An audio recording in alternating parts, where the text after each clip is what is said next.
Tunaelekea vijijini, mijini na hata jijini kukuletea taarifa mchana kutwa. Usiku tunaketi kitako, tunadadavua tukichanganua taarifa na makala muhimu yanayokuhusu wewe na familia yako. Ungana na Bernard Ngozi kwenye Open Forum Political Show kuanzia saa 4 usiku hadi dakika zake kila siku ya wiki kwenye Tonight, the show that gives you an opportunity to air what you feel and think about the latest development on our political front. Well, a lot is taking place so fast. Therefore, everybody must work hard to stay on the cutting edge as far as making sense of our politics is concerned, and of course, remaining on top of all matters. Tonight, this is Sound Candy Talk Live. 72 people have cast their vote already, and only 42 have liked the video. Justified. So from the look of things, the majority of Kenyans think the government need to up their. Glad to report we are back on the main channel as well, and therefore we are asking everybody to join from wherever you are. Sound Candy Talk Live YouTube channel, and we are also live on X as well as extended to Facebook.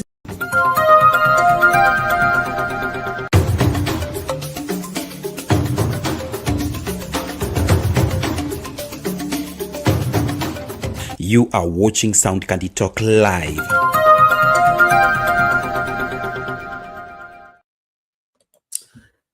Good day, ladies and gentlemen, and welcome back to Sound Candy Talk. This is Political Open Forum Show, the show where you give opportunity to analyze and to speak your opinions and your views too. I'm sorry we are a little bit late, but due to hiccups or the hitches of here and there due to the one thing that led to each other.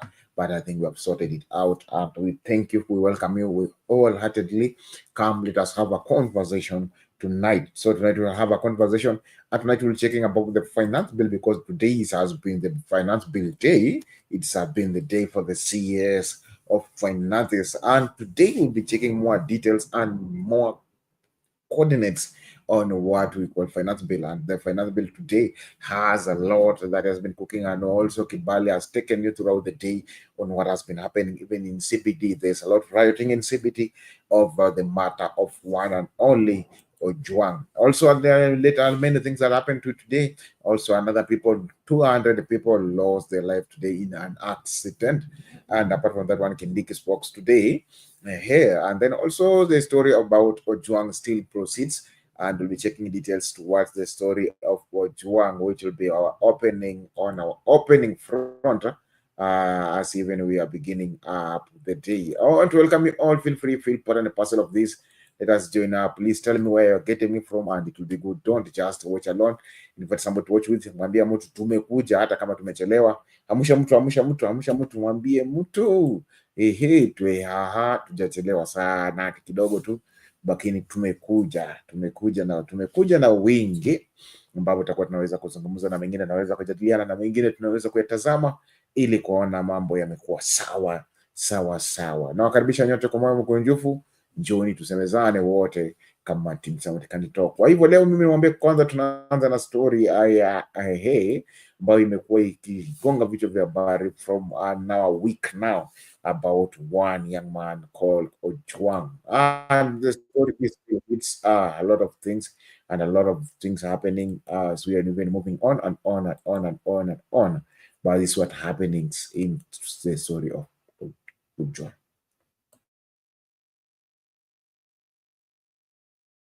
In the ongoing investigation that is into the murder of Albert Ojwang at the Central Police Station.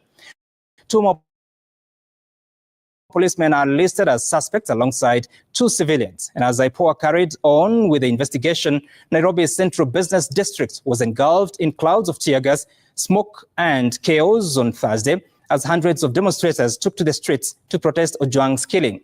The demonstrators demanded the resignation of Deputy Inspector General of Police Eliud Lagat, and as Ben Kirui now reports, that what began as a peaceful demonstration quickly turned chaotic, and 2 vehicles were torched and multiple people sustained injuries amid running battles with the police.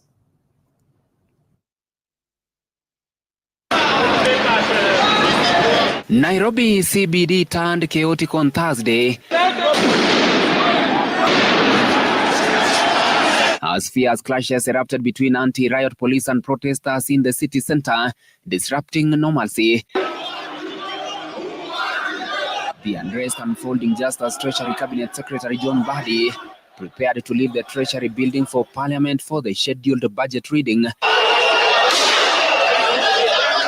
Outside the building's main gate, demonstrators gathered in growing numbers, chanting and waving placards, demanding justice for Albert Ojwang.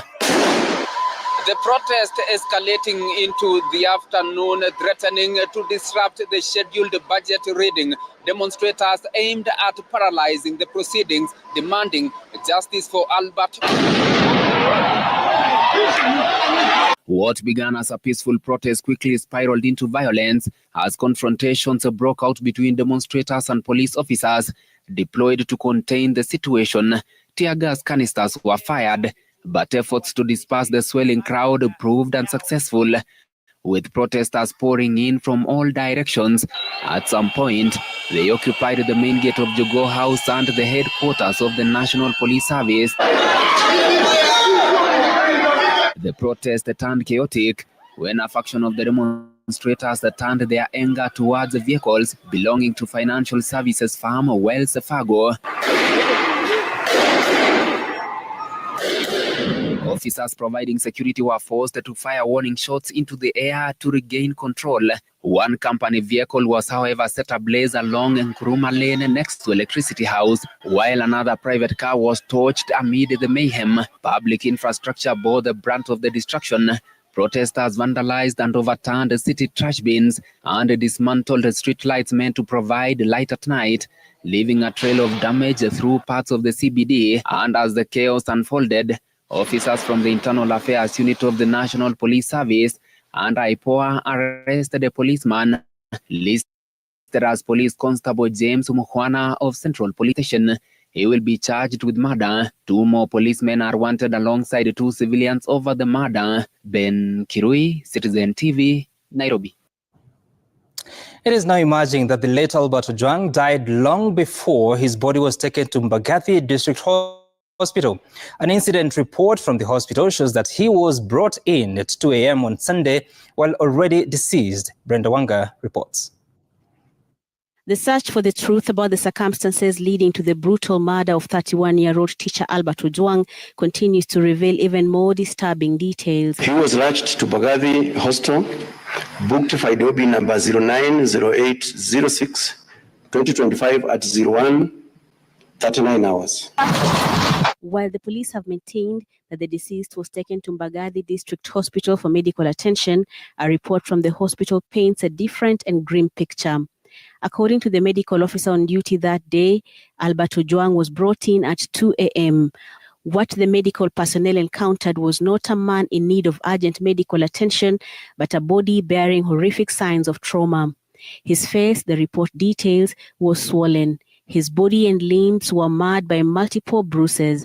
Blood, a chilling detail, was oozing from the back of his head, his mouth, and his eyes. The back of his head, the parieto-occipital region, had a cut. His entire body was cold to the touch. He was unresponsive. He was dead. The nurses on duty that fateful day both stated that upon assessing the body, they confirmed that it was a corpse that was brought to them. The report from the hospital also states that the body was brought in from the Central Police Station. The nurses on duty confirmed what the visible evidence suggested. Albert Ojwang was brought in already dead. This crucial detail directly contradicts initial statements from the police, who had indicated that Ojwang had been taken to the hospital for medical attention. The notification of death to the mortuary lists the location of his death as a Central Police Station. While police maintain they found Ojwang unresponsive and rushed him to the hospital at 01:39 hours, just minutes before his documented arrival at Mbagathi, the hospital's findings suggest he never had a fighting chance. This conflict in the timing of Ojwang's arrival at Mbagathi is just one of the confusing details about his death.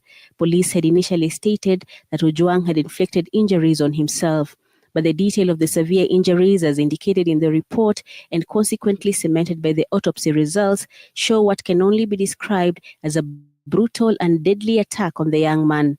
The questions are mounting on whether Albert Ojwang died at the Central Police Station, what transpired within those walls, how did a man supposedly found unresponsive acquire such devastating and fatal injuries, and why was he then transported to a hospital under the guise of seeking medical attention when, according to the medical report, he was already beyond help?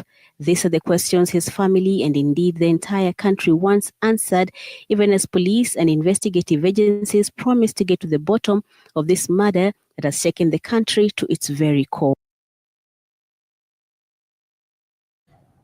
Related to that, Independent Policing Oversight Authority Chairperson Isaac Hassan has revealed that CCTV footage at Central Police Station was deliberately deleted to conceal evidence. IPOA has confirmed that its officers will question Deputy Inspector General of Police Eliud Lagat, whose complaint led to the arrest of the late Ojwang. Gatete Njoroge reports.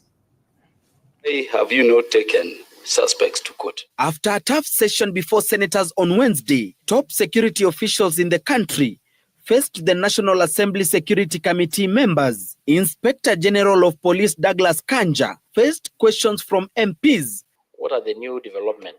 IPOA Chairman Isaac Hassan told the MPs of the manhunt for 3 key suspects: a police officer who was later arrested on Thursday afternoon, and 2 civilians who are yet to be arrested. There are also 2 civilians who are involved in a different way that we need to also investigate. I cannot give that in the particulars here. Hassan also revealed disturbing findings on the missing CCTV footage at the station. The IPOA chairman saying the footage had been tampered with to conceal crucial evidence on moments leading to the death of Ojwang. Somebody called somebody to come and actually he was asked whether he could delete a particular section. He said he can't, he has to do it, all of it, and he did that. IPOA has promised impartial investigations, with its officers expected to question Deputy Inspector General of Police Kenya Police, Eliud Lagat, in the ongoing probe. 23 people have already recorded statements. The investigators said that they will have preferred to take all statements from all the policemen involved before they can now confront him, and in him being the final person who made the complaint. Inspector General Douglas Kanja says his deputy will step aside once his name crops up during the investigations, while the DCI boss Mohammed Amin insisted that Central Police Station OCS Samson Talam is a person of interest in the case. If the DIG is going to be mentioned, then definitely you will write the statements, and I believe it's on that basis that now he can be able to step aside to allow for that completion of that investigation. The allegation of the deceased, Albert, banging his head on the wall came from Central Police Station, and he is the officer commanding Central Police Station. Why would an officer coin such a narrative? Amin has dismissed claims that Lagat's case was given preferential treatment.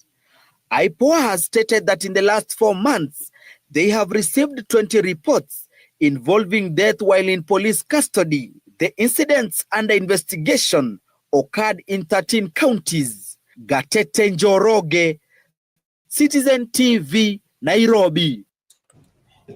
This is what is happening, and this is what is moving on. I know it's the world's going fast. I know everything's going fast, but Kenyans, we are here to align everything and set everything into the order.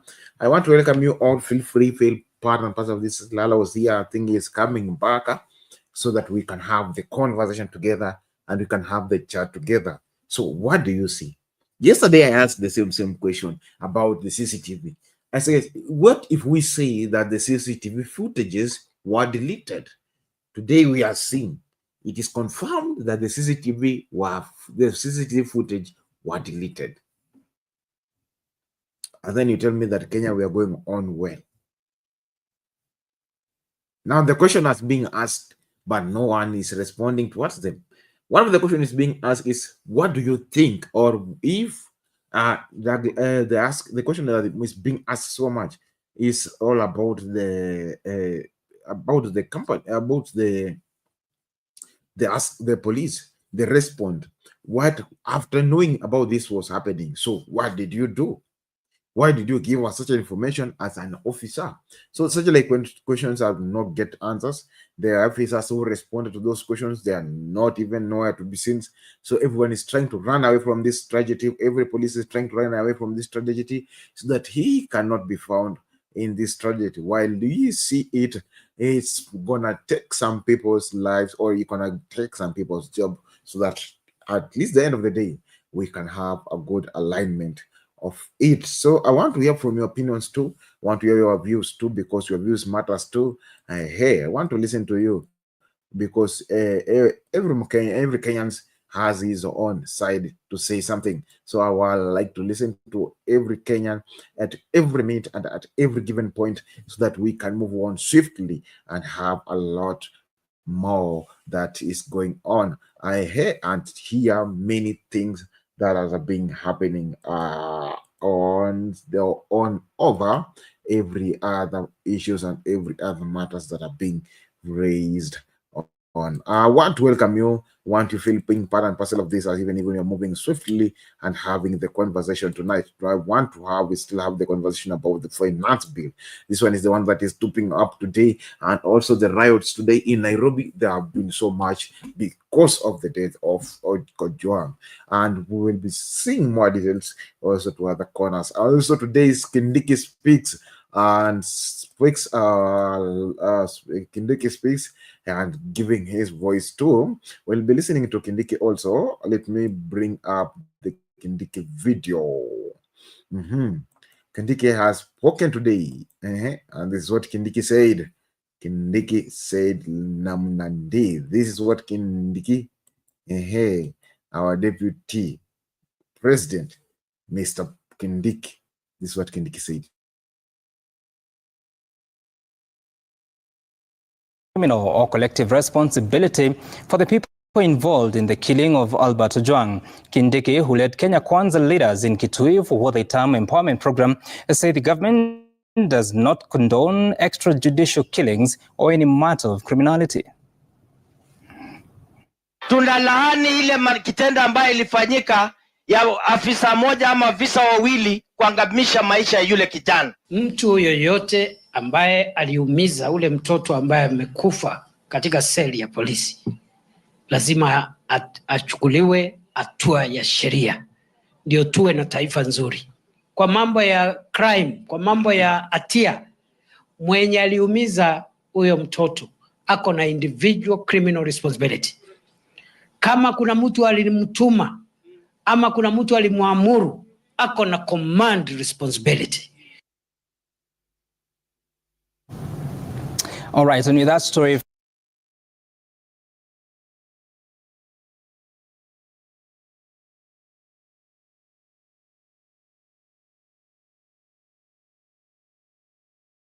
this is what's going on. This is the response from our deputy president from Kindiki, Mr. Kindiki himself. And I'd like to hear from you. I'd like to listen from you. Please tell me, what do you think is going on with our nation? What do you think is going on with our nation? Or what do you think is happening to our nation? This is one of the serious matters that are happening right now. And I would like to hear from your opinions. And I'd like to hear from you, because you're checking out many more things that will be running out, and other things that will be running in, and many more that will be showing up and coming up across all over. So I would like to hear from you as we are even having the conversation, and even as we are checking out other talks all around towards our nation. This is how the story of the finance bill has been, and there's a lot more going on. But before we go to the story of finance bill, let me close up the highlights with this one. This one is the story of we're having a condolences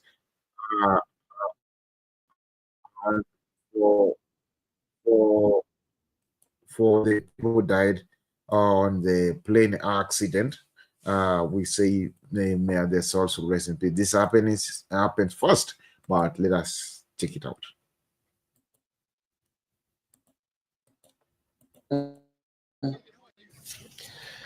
Zaidi ya watu 200 walifariki katika ajali ya ndege ya shirika la India iliyokuwa inatoka mjini Ahmedabad nchini humo kuelekea jijini London, Uingereza.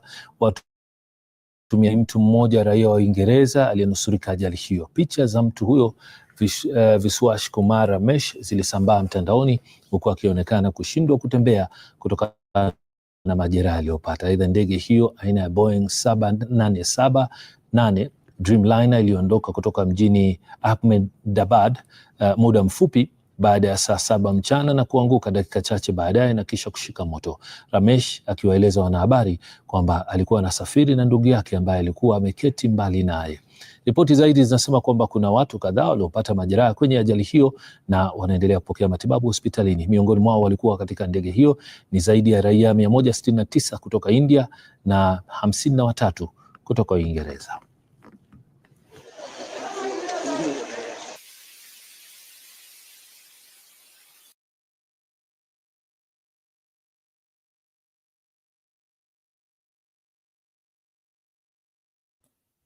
This is what has happened on the accident, and it's so sad.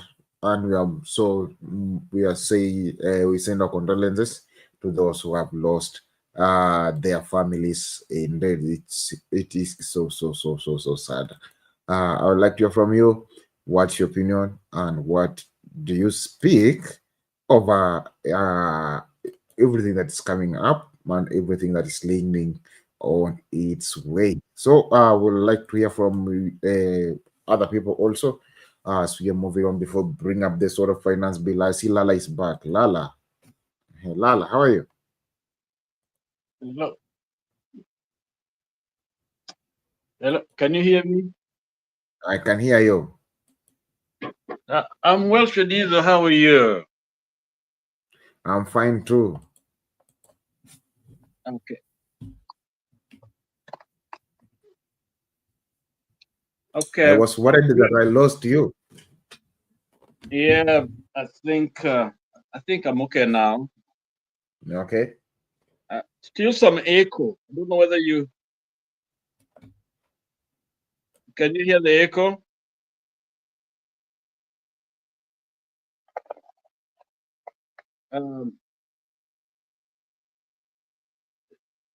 Give me 2 minutes to correct it and then I come back, okay?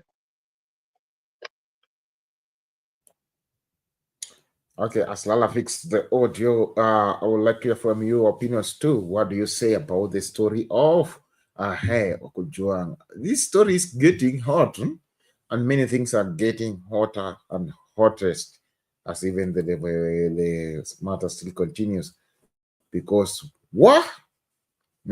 Mambo imechemuka. That's what somebody says in Kiswahili. Mambo imechemuka. Hey. Mambo imechemuka. Mambo imechemuka. One artist sings the same, Mambo imechemuka. So today, Mambo imechemuka. As you're waiting for Lala, let us check out this.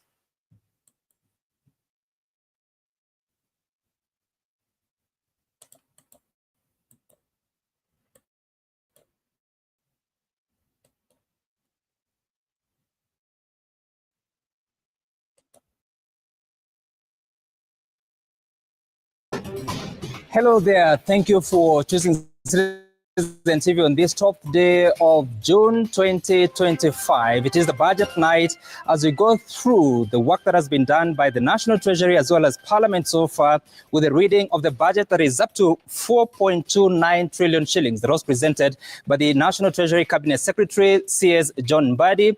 Talking about that budget, the government is hoping to collect revenues of up to 3.3 trillion shillings. We'll be talking about the details of what that looks like, including how much will come from the taxes, how much will come from the government services, and that you are offered the fees and levies in regards to that.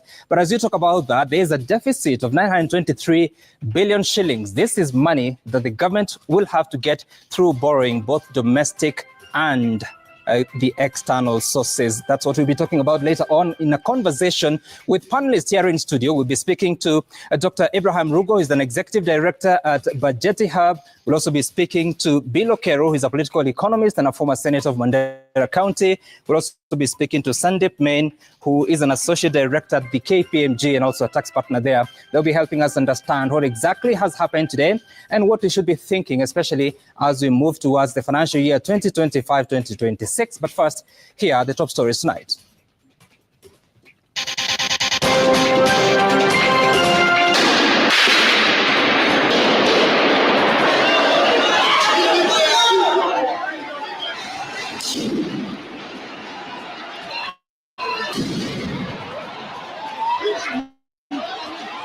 Day of running battles, vehicles banned, shops looted as demonstrators engage police in street protest over Ojwang's murder. There are also two civilians who are involved in a different way that we need to also investigate. Policeman arrested, 2 more cops and 2 civilians wanted over Albert Ojwang's murder as hospital reveals he was brought in dead. Persistent and challenging issues facing the country. Winners and losers, importers of wheat and rice to enjoy reduced duty, while consumers of hard liquor to pay less for their favorite drink.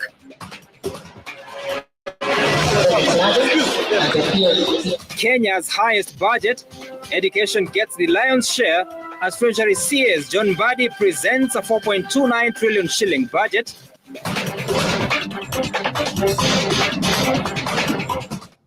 Good evening. Our sign language interpreter is Njoki Shege, and NewsGag takes a break tonight to pave way for that important. This is what's going on in our nation, and this is what's cooking. Meona, those are just the highlights of what is cooking and what's been going on today. Today I've been Nairobi CBD, and that was the game today. Ilikuwa ile mbio ya Kimbi used to say dogina panya, running up and down, because we are looking for justice for Ojwang, and justice must be found. Young men came out in bigger numbers, and tomorrow they're still going up in bigger numbers. And we hope to get more information from the field. I was in the field today, and I tried to make sure that you get the updates from the field, and we were there. So that's why even today we begin a little bit late, but we are still moving on swiftly. Okay, Lala will welcome you now. I hope you're now okay. I think I can hear you. For all your information, I'm not Jamaican. I'm not in Jamaica. I just happened to put on a Jamaican shirt, but I have a Kenyan flag here, Bangili. So I'm Kenyan, fully Kenyan. So I'm just want to make that known to everyone. It's good to see you, Tadizo, and all of you in the background, and Wakenya wenzangu. I'm Jambo. I think I will have to listen a little bit, but based on just the brief information that we are receiving here from in the diaspora, from back home, from where you are, Tadizo, I think you will help me a little bit. I haven't listened to the budget itself to really make a comment, but I think I'll spend some time to read and really try to understand the whole budget. What I think I'm hearing, I don't want to make any comment, but let me make my comment primarily on Ojwang's side. My cue, remember, Ojwang and Mbadi come from the same place, same county, that is. So the two, the same region is creating all kinds of emotions depending on where one is coming from. I think let me go with the Ojwang first, because I think that's a critical one in my mind. I'm not saying that the budget is not critical, but I think Ojwang captures the the emotions of the nation. And there is no one who spoke better.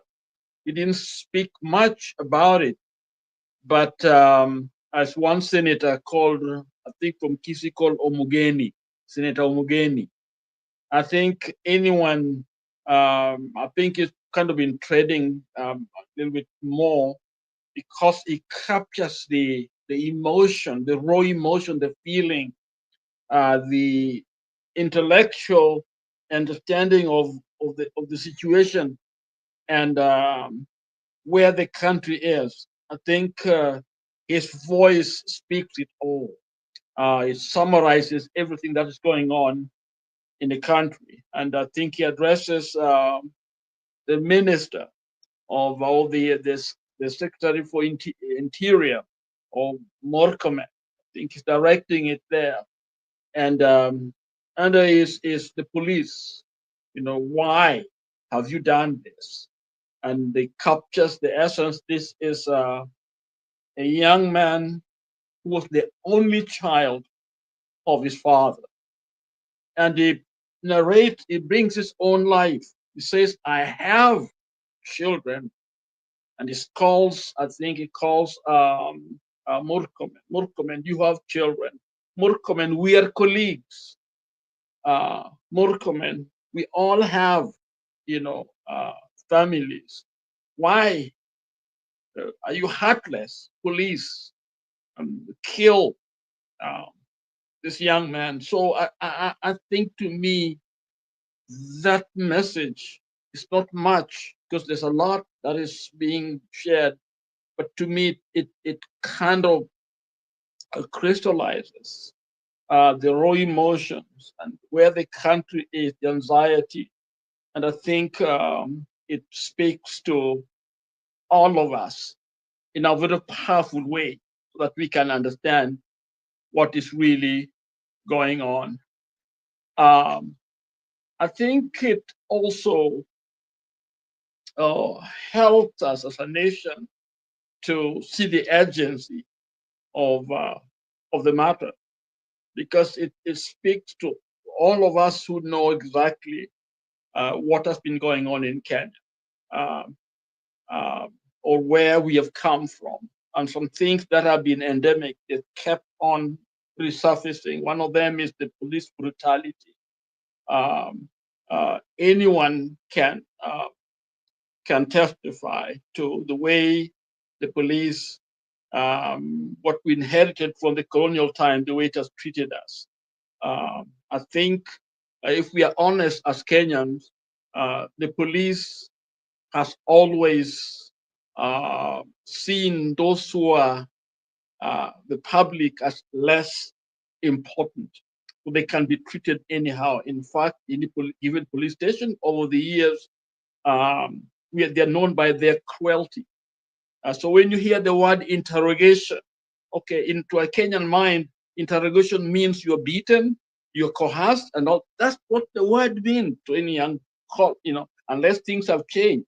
But in other words, the police is important institution, but it sends chill to a normal, Kenyan.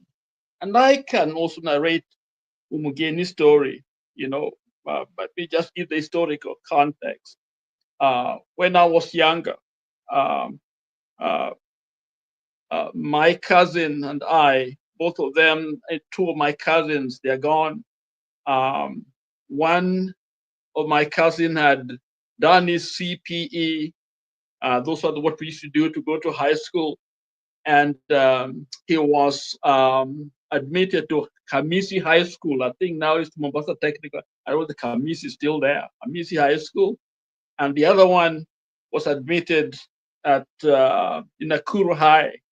And me, I was admitted in Maseno. So during the holidays, we all were excited. So we went to Mombasa Public Beach. The three of us are excited. We have done well the holidays. We are going to swim. And, when you go, if you go on to Nyali Beach, long time ago, I mean, now I don't know how things are. There were a lot of Wazungus, there tourists, and we were there sitting on, in the beach, all of a sudden, this policeman started beating us. And in fact, they beat me mercilessly. They whipped me in the back. And remember, you don't have your trunk in the costumes, and just beaten. And the others, my cousins, were able to run a little faster. But for me, I couldn't run as quickly. So I was swollen all over in my back. And it was because they perceived that we are thieves. We want to steal, we're stealing from the Wazungus there. Yet we were just in the public beach, and that was in my mind, that what I think of a Kenyan police. So when they changed and became a police service, I thought matters would change, because that terror that I lived with was still there. Then my own young brother, in fact, who introduced me to this channel, okay? I don't know whether it's listening. He's a minister like me. He lives in Brazil, okay? He's a minister there. My young brother had just come from school, okay? Passing in Homer Bay there. And the police, there was some kind of commotion there. My young brother was locked up, okay?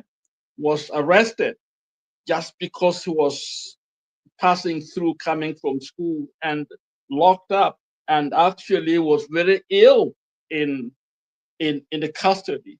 And remember, this was the exam. We are supposed to do their finals from 4, and he ended up not doing very well because of the way they treated him.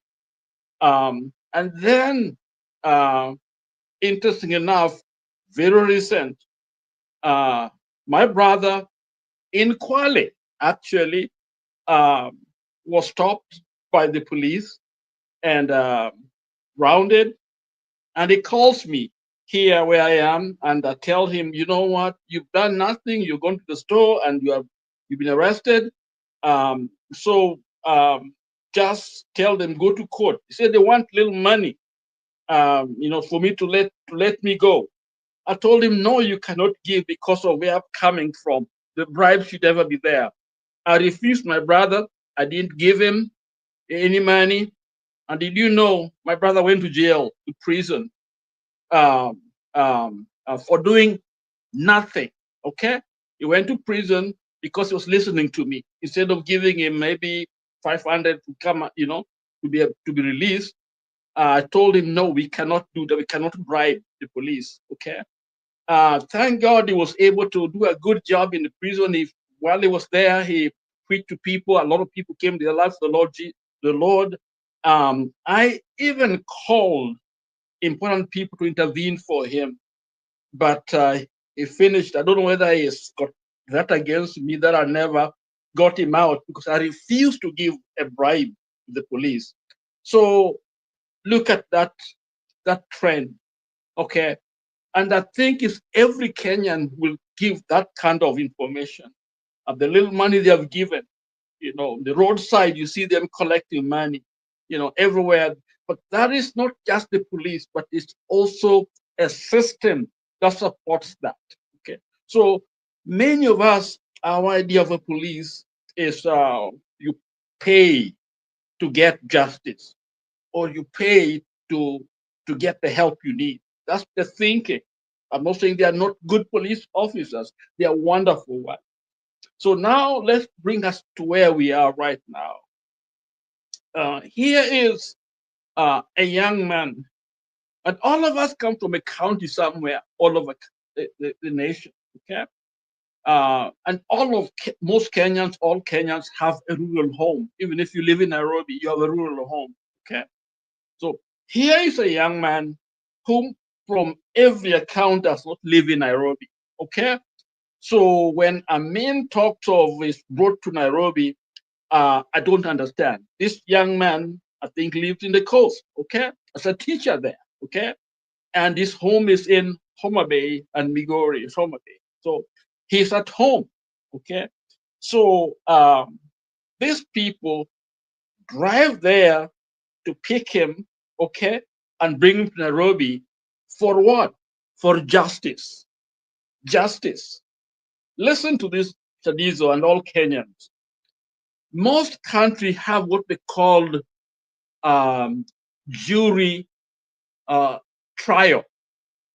Jury trial was stopped in this. We don't have it in Kenya, but jury trial is to provide fairness. In other words, the jury selected to listen to the case, and the jury selected come from your peers, those who are around you, who knows you, who understand the area, the region, and the place around you, so that they will have no bias. Okay. In other words, the justice is best found within the context in the place where you are. Okay. Here's a young man who is abducted. I don't think he was arrested. It's abducted when you think about it, because his right was not read to him. He didn't know why he was with just some vague information. In my mind, knowing what justice, I'm not a lawyer, but he's abducted, okay? Because his father, they lied to his father, okay? He's abducted from home, okay? And being taken to a place in Nairobi, he's never lived in Nairobi, okay? So when you think about jury, trial, you're taking somebody where nobody knows him, he's never lived there, so therefore there is no justice there, okay? How can you get justice in a place nobody knows you? Hata kiafrika yenyewe, kama sisi kama Waafrika, okay? Chadizo, kuna mahala ambapo ukienda watu hataki kujua jina lako, okay? Wanataka kujua umetoka wapi, huyu kijana umetoka wapi. Ukimwambia nimetoka Bungoma, alafu watakuuliza hapo kwa nani huko. In other words, you are seen in the context of where you come from. That's how people believe you. In fact, even in marriage, when you go to marry, they want to know where you come from.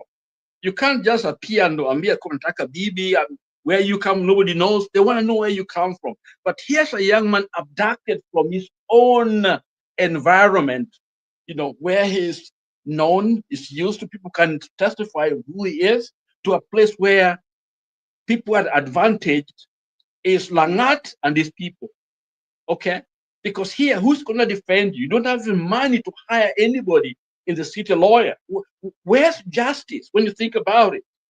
Bringing you to, in fact, that is to most, I would call it an injustice of the highest order.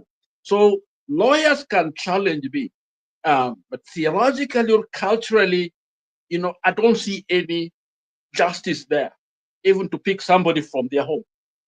What could have been done is where he come from, to give them justice there. If you're going to jail, let him go to jail, okay? He's done something wrong.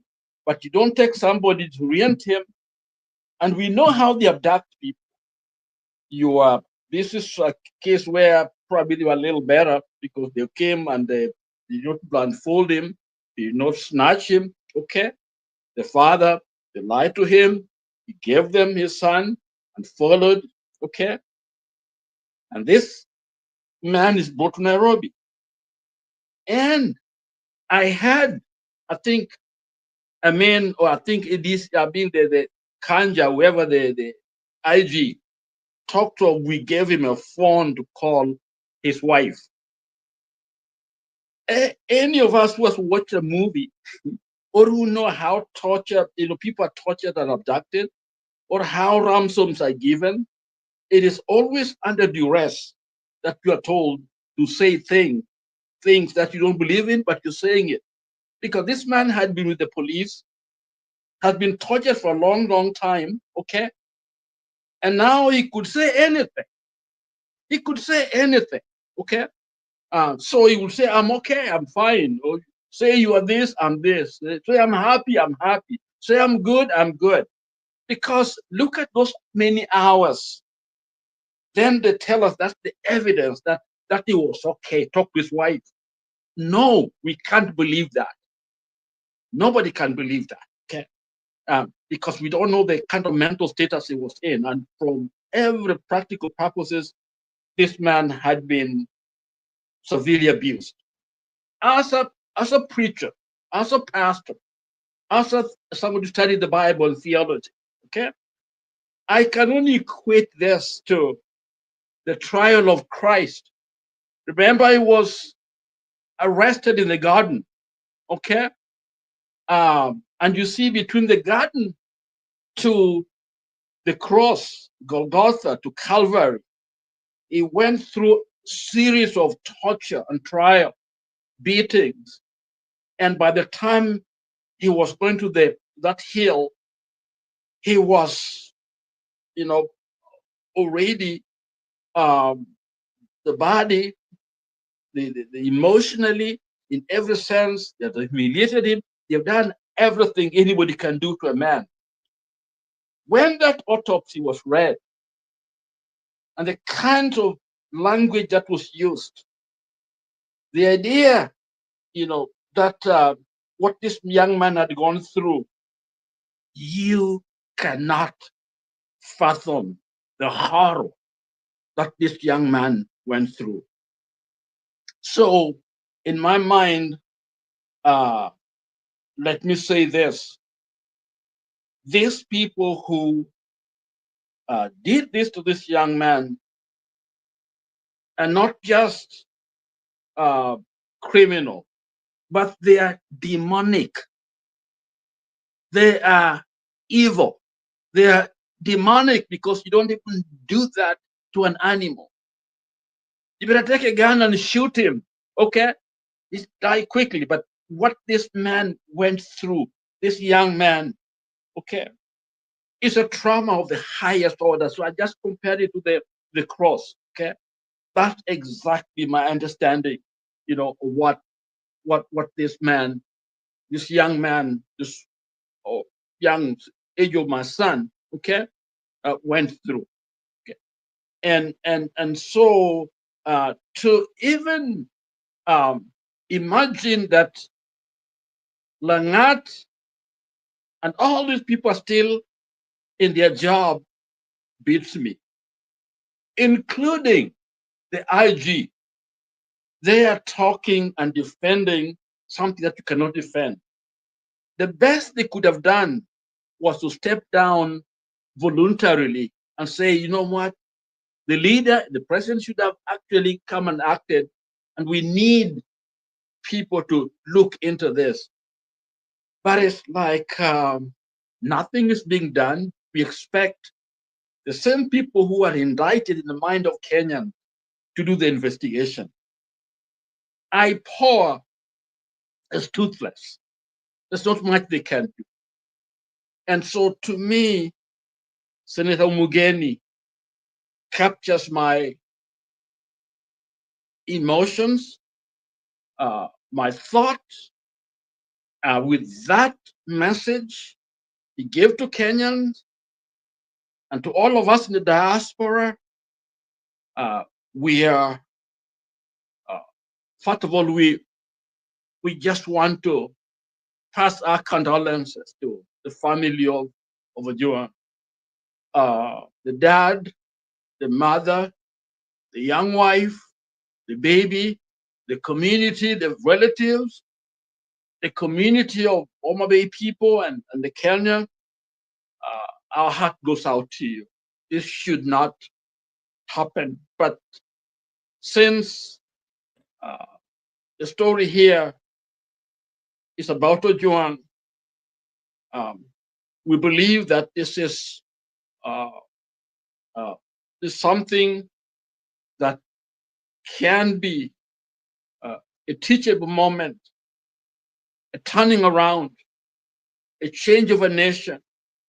That just like the cross, Christ on the cross, Ojwang can be to Kenya, the beginning of an era, a change. Because even when I hear the debates going on in Parliament and you people trying to make political points, and it looks silly, it looks stupid, it looks dumb. Okay, let the nation come to grip with the spirit of the moment, what is going on right now. And go, all of you, listen to Mugeni. I think he summarized it all. Murkomen. And you could hear his raw emotion, raw feelings. And to me, that caught my attention. So, Tudizo, those are my sentiments regarding the where we are, the painful agony that this family is gonna go through. I got no words. Thank you. Thank you, Lala, for that submission. Indeed, it's great. I really appreciate it. Please let us join up as we are checking about the finance bill. This is what is going through the finance bill. I'll play the couple of videos, so let us be careful and let us check it out clearly. Also, Lala wanted to know more about finance bill. Hii ndio iko ndani ya finance bill.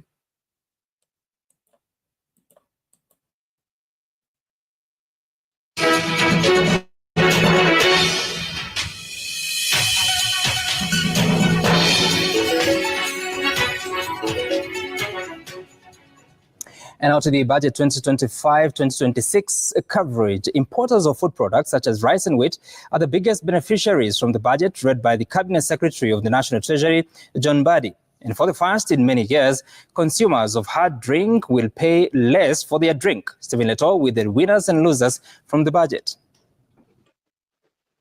Alcohol consumers are apparently the biggest winners in this year's budget, with the manufacture of spirituous beverages set to go down by half. The bill proposes to amend the Excise Duty Act to provide an excise duty rate of 500 shillings per litre for undenatured extra neutral alcohol above 90% strength supplied to licensed spirituous beverage manufacturers.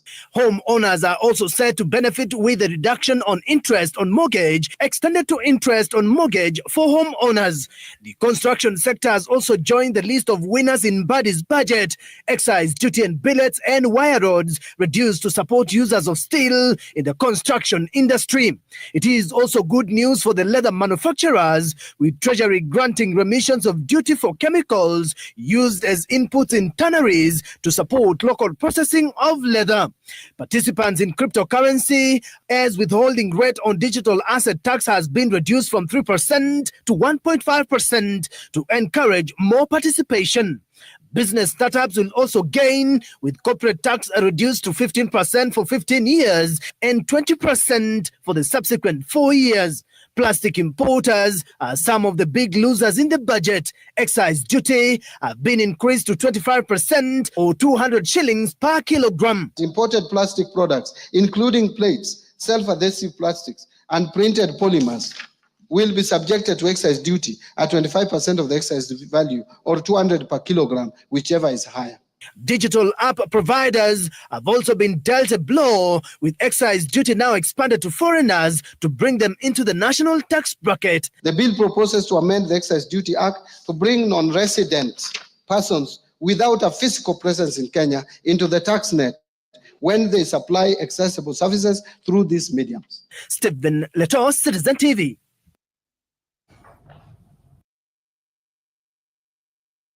And share of the proposed 2025-2026 national budget, claiming 28% of the national government allocation. The Teacher Service Commission, TSC, leads with a staggering allocation of 387.2 billion shillings. However, the allocation of 5.9 billion shillings for administering national examinations and 3 billion shillings for the school feeding program has sparked controversy. Parents are now questioning whether they will still be expected to dig deeper into their pockets. Melita Oletenges reports.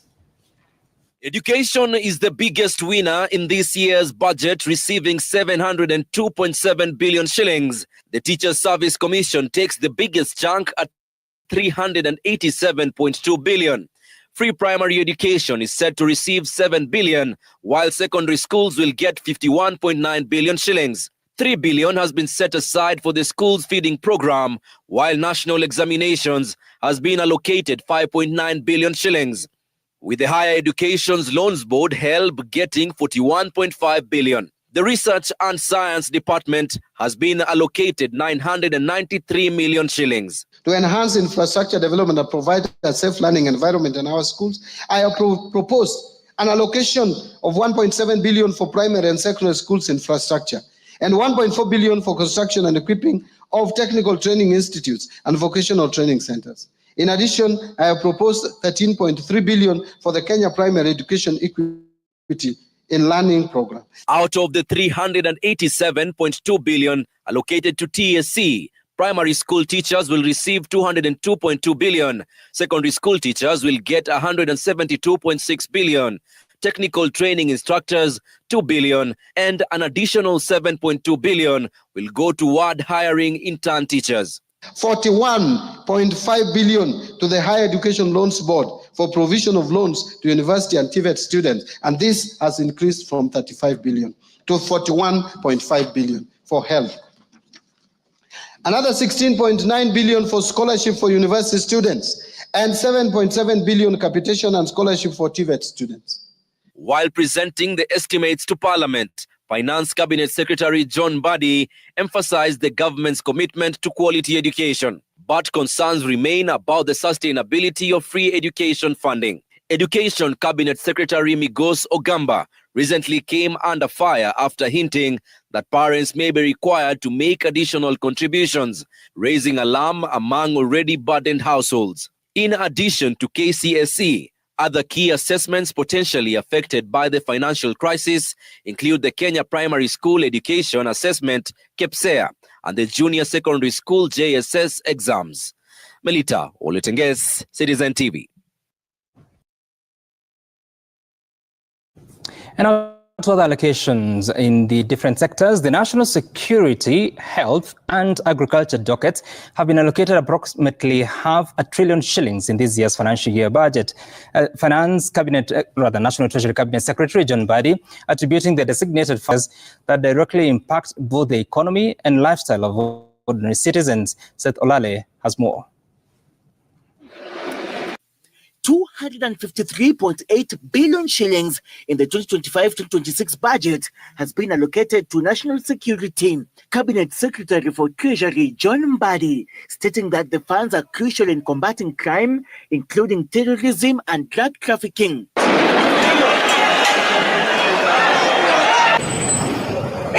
In a bid to secure a healthy nation for its citizens, 138.1 billion shillings has been allocated to Afya House to support various activities and programs. This includes 6.2 billion for universal health coverage coordination and management, 13.1 billion for primary healthcare fund, and 430 million to provide medical cover for the orphans, elderly, and severe disabled persons in the society. 17.3 billion for the Global Fund and 4.6 billion for vaccines and immunization program, respectively. 100 million to strengthen cancer management at Kenyatta National Hospital. To improve health service delivery, I have also proposed a sum of 42.4 billion for our referral hospitals, including Kenyatta National Hospital, Moi Teaching and Referral Hospital, Kenyatta University Teaching Referral and Research Hospital, Mwai Kibaki Teaching and Referral Hospital in Othaya, Jaramogi Oginga Odinga Teaching and Referral Hospital in Kisumu, and Mathare National Teaching and Referral Hospital. In boosting agriculture and food security in the country, 82.8 billion shillings has been allocated by Treasury, with 8 billion for the fertilizer subsidy program, 10.2 billion for the National Agriculture Value Chain Development Project, 800 million for small-scale irrigation and value addition project, 1.2 billion for food security and crop diversification project. Treasury CS John Mbadi attributing the designated funds to critical services emanating from the three key sectors that directly impact both the economy and lifestyle of the ordinary citizen. Seth Olale, Citizen TV. All right, and inform you that Bill Okero is in the building. But first, the government plans to borrow an extra 923 billion shillings in the next financial year, starting July the 1st, to plug the deficit from the 4.29 trillion shilling budget, and as debt burden continues to persist. And as Emmanuel Tona reports, Treasury CS John Mbadi has called for strict financial discipline in order to reduce appetite for public debt. The public debt, which has steadily increased for over a decade now, is set to increase further in the next financial year. The government announcing plans to borrow 923.2 billion shillings to finance the ambitious 4.29 trillion shilling budget, with the amount increasing from the previous estimate of 876 billion shillings in the initial Treasury estimates. The amount will comprise a 287 billion shilling loan from external lenders and another 635 billion shilling facility from the local market. This comes as the soaring public debt reached another high, with CBK figures showing the total public debt stock as of March 2025 at 11.3 trillion shillings.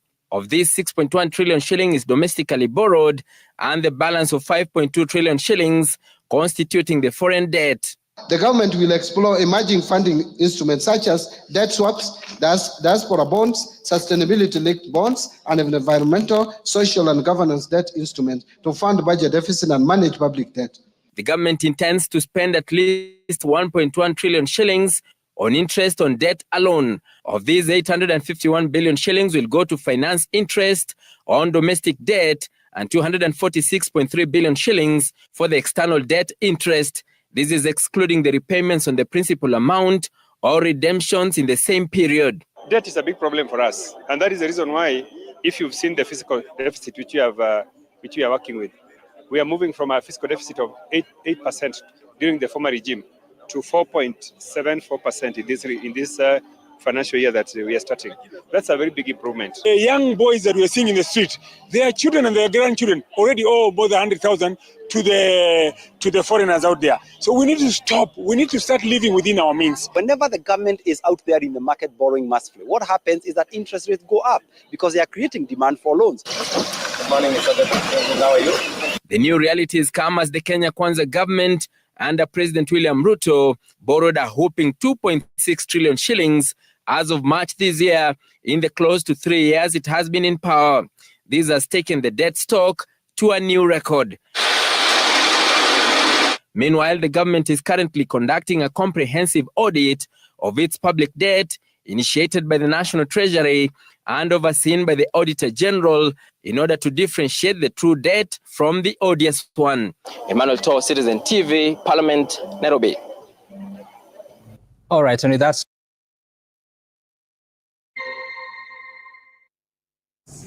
welcome back to watching tonight on the special coverage of the budget 2025-2026. Kenya's National Treasury Cabinet Secretary John Mbadi has outlined an ambitious plan to finance the 4.29 trillion shilling budget for the financial year 2025-2026. Part of that includes a deficit of over 923 billion shillings, which will largely be financed through domestic borrowing. A third of the local revenues are expected to come from income taxes on salaries and business profits. Our reporter Dennis Otieno gives us the breakdown. Treasury CS John Mbadi ruled out the introduction of new taxes, opting instead to widen the tax base and improve compliance to raise 2.75 trillion shillings in ordinary revenue. Mr. Speaker, in this respect, CS Mbadi planning to raise this through 1.2 trillion shillings from income tax, meaning tax on salaries and business profits. In addition, the government expects to raise 560 billion shillings through appropriations in aid, revenues collected directly by ministries and government agencies as fees and levies on services. The National Treasury projects to receive grants of up to 47 billion shillings from development partners. Put together, the government now projects a total revenue collection of 3.35 trillion shillings, falling short of the 4.29 trillion shillings budget target, creating a fiscal deficit of 923 billion shillings. We are also conscious of the fiscal constraints that demand our collective attention and thoughtful action. 1. Rising demands for increased public spending, which could lead to either higher debt or the need to raise taxes, both of which require careful consideration and balanced decision-making given current public concerns. To plug the gap, Mbadi plans to borrow 635 billion shillings locally and 287 billion shillings externally, all this while keeping public debt within sustainable limits. The Treasury is betting big on domestic resource mobilization through tax reforms, reduced tax exemptions, and automation of revenue collection. The Treasury is also scaling up public-private partnerships targeting 70 billion shillings from the private sector to fund infrastructure projects across energy, water, and transport. The National Treasury has this year shifted attention from direct taxes, choosing instead to reduce claimable VAT refunds by pushing several goods from zero-rated to VAT-exempt status. We are proposing that we move most of the commodities from zero rating to exempt. However, I was very conservative. I left out many commodities, like bread, like milk. I did not move them from zero rating. Why? Simply because of politics. If I did that, you'd be killing me here, even if you are not benefiting from it. So wacha niwache, muendelee kuenjoy. Mbadi says these measures are essential not just for this year's budget, but to secure Kenya's long-term fiscal stability. Dennis Otieno, Citizen TV.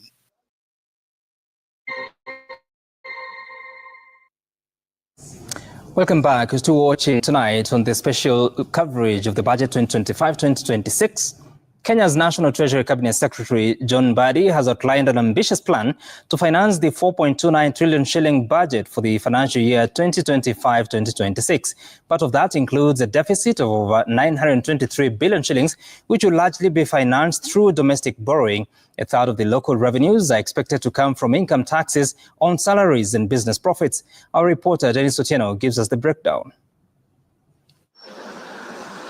Treasury CS John Mbadi ruled out the introduction of new taxes, opting instead to widen the tax base and improve compliance to raise 2.75 trillion shillings in ordinary revenue.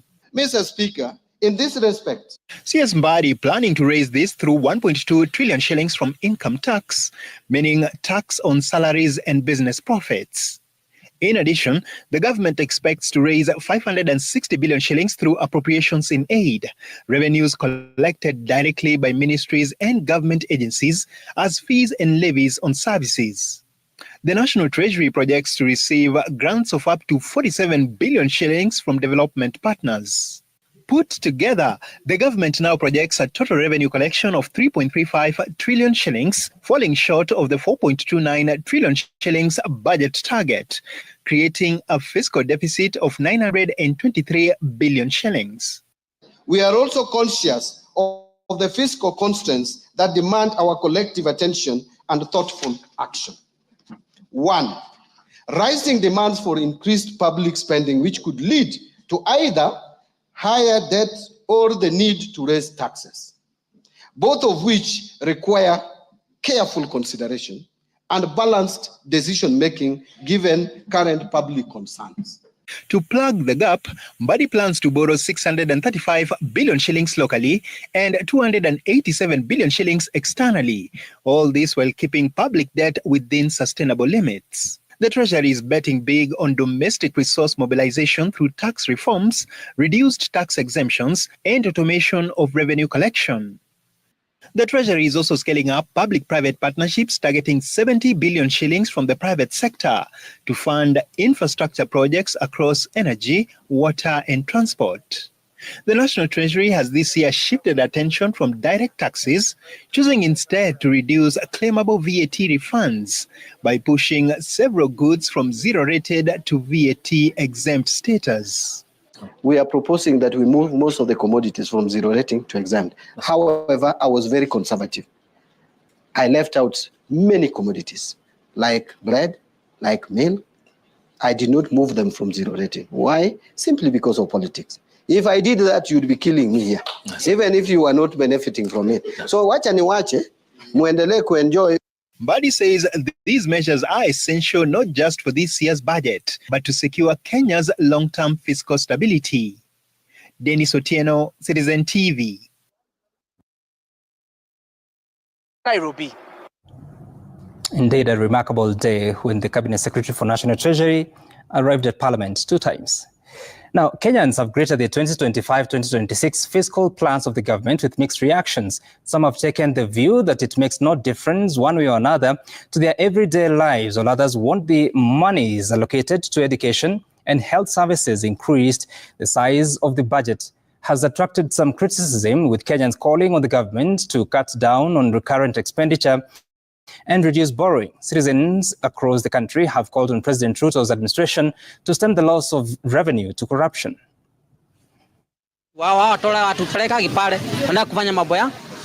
Simply, wananchi wa kawaida hana shughuli na budget. Wacha walani serikali yao penye wanataka kulani mpaka siku yao ya mwisho ifike, tujue tushafukane tena.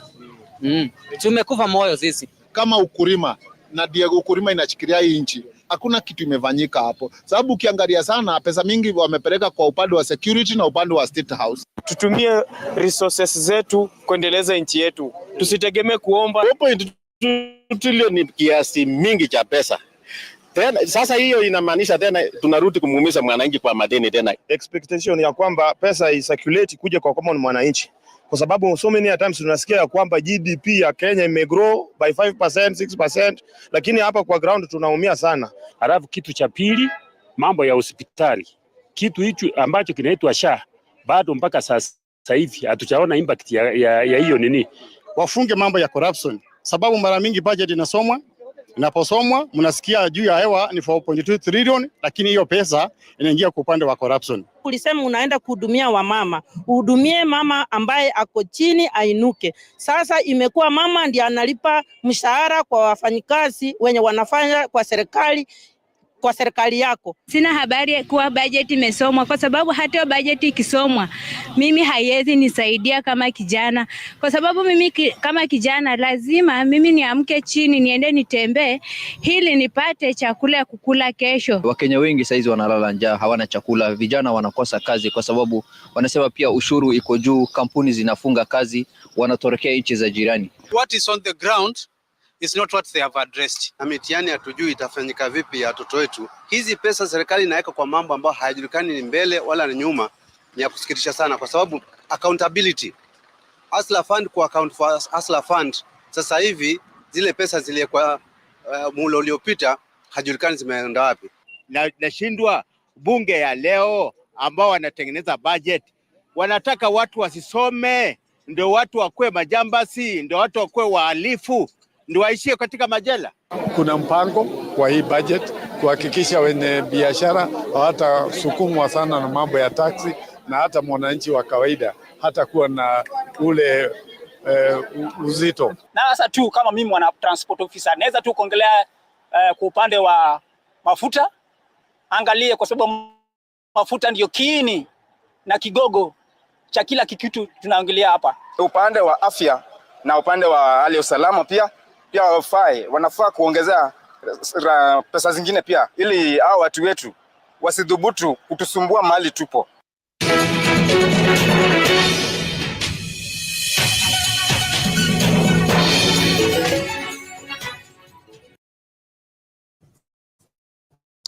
And now to other allocations in the different sectors. The National Security, Health and Agriculture dockets have been allocated approximately $500 billion in this year's financial year budget. National Treasury Cabinet Secretary John Mbadi attributing the designated funds to critical services emanating from the 3 key sectors that directly impact both the economy and lifestyle of ordinary citizens. Seth Olale has more. 253.8 billion shillings in the 2025-2026 budget has been allocated to national security. Cabinet Secretary for Treasury John Mbadi stating that the funds are crucial in combating crime, including terrorism and drug trafficking.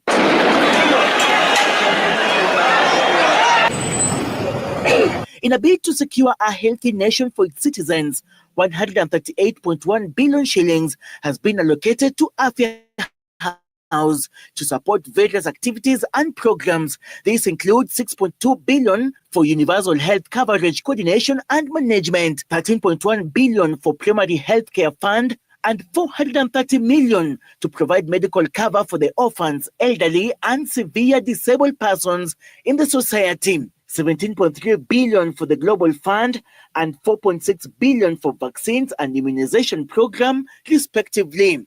100 million to strengthen cancer management at Kenyatta National Hospital. To improve health service delivery, I have also proposed a sum of 42.4 billion for our referral hospitals, including Kenyatta National Hospital, Moi Teaching and Referral Hospital, Kenyatta University Teaching Referral and Research Hospital, Mwai Kibaki Teaching and Referral Hospital in Othaya, Jaramogi Oginga Odinga Teaching and Referral Hospital in Kisumu, and Mathare National Teaching and Referral Hospital. In boosting agriculture and food security in the country, 82.8 billion shillings has been allocated by Treasury, with 8 billion for the fertilizer subsidy program, 10.2 billion for the National Agriculture Value Chain Development Project, 800 million for small-scale irrigation and value addition project, 1.2 billion for food security and crop diversification project. Treasury CS John Mbadi attributing the designated funds to critical services emanating from the three key sectors that directly impact both the economy and lifestyle of the ordinary citizen. Seth Olale, Citizen TV. All right, thank you for staying with us. That's the end of the news update, but we are having a conversation with our experts here in studio. I told you that Bill Okero would be coming. Here he is.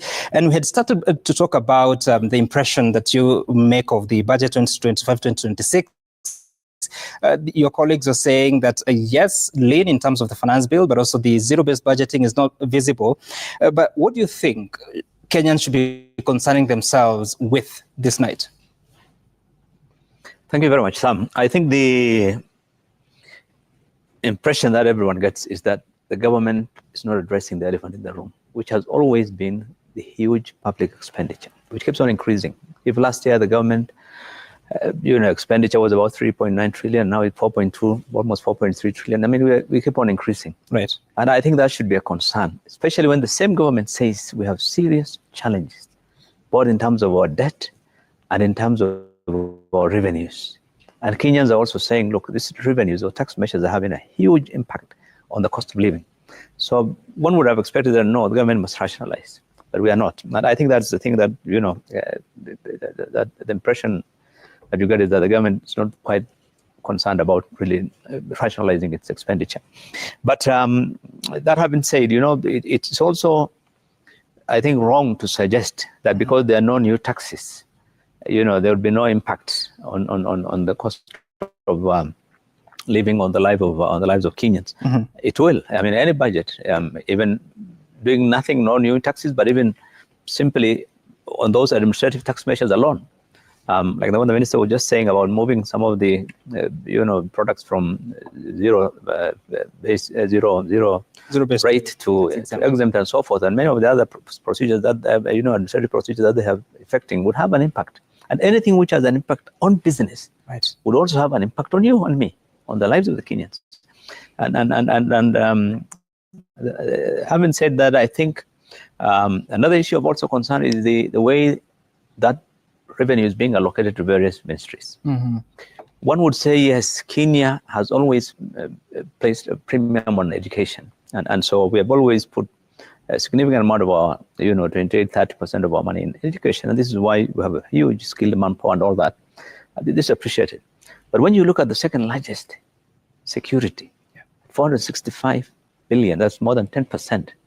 And I think when you look at neighboring countries like Rwanda or Tanzania, all of them below 6%, you would say this is why do you want to we're at war? Mm-hmm. What would somebody who is outside this country think? That we are spending nearly 11% of our resources on security? That means, is this a lawless country? And yet outside we have always given an impression that Kenya is an island of peace.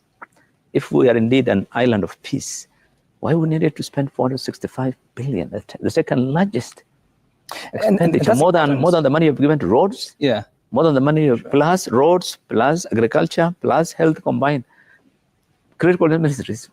More than that is what you've given. More than what the counties will be receiving as the equitable share of revenue. But when you look at those two sectors, education and security, you're talking about 1.1 going to 1.2 trillion shillings. And so the question is it that the government doesn't see this, or what is the overall plan? Education truly is the cost. So that's huge. In fact, it's not even enough for them. Yeah. We need teachers in schools. We are a growing population. Every year, so many more children in schools and so forth. So education, I would say yes, there's need to continuously expand the allocations to meet the needs of the growing population. But security, I think quite often it has been a conduit for corruption also. And when you look at some of the security, look at defense. It's nearly 210 billion goes to defense. Mm-hmm.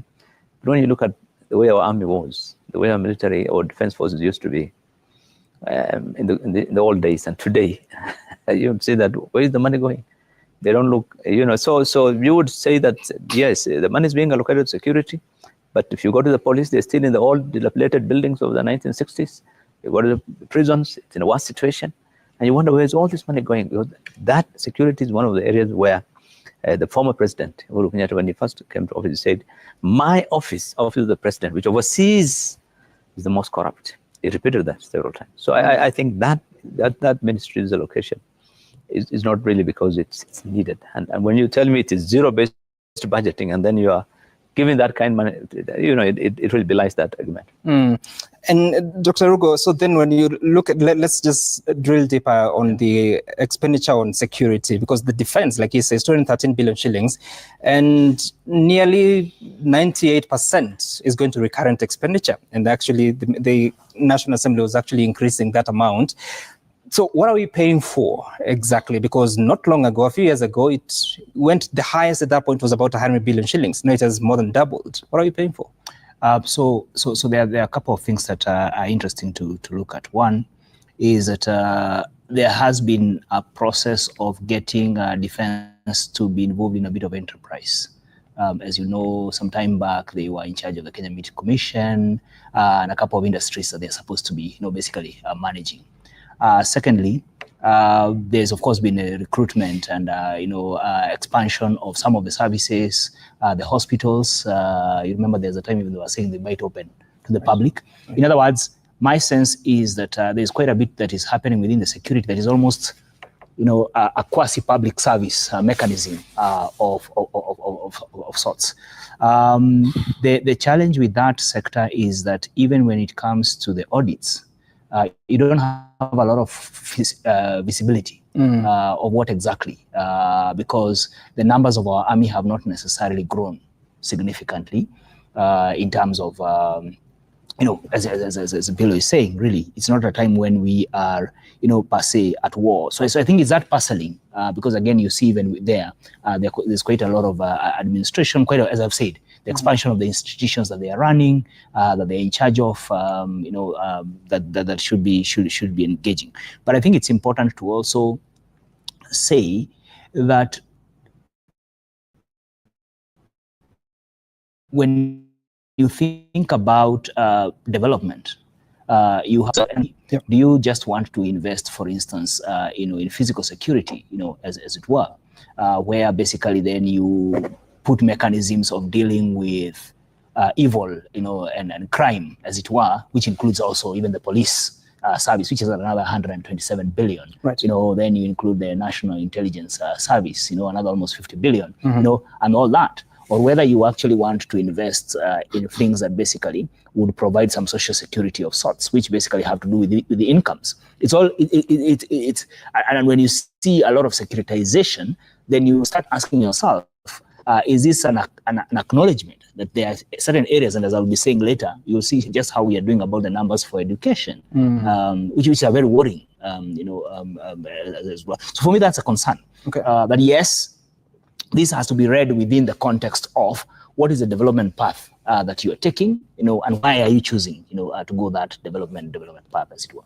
Sandeep, when you look at some of this expenditure, it's majorly on what you said, non-productive sectors. So they're not necessarily directly growing the economy. But how then do you assess value for money on taxes collected?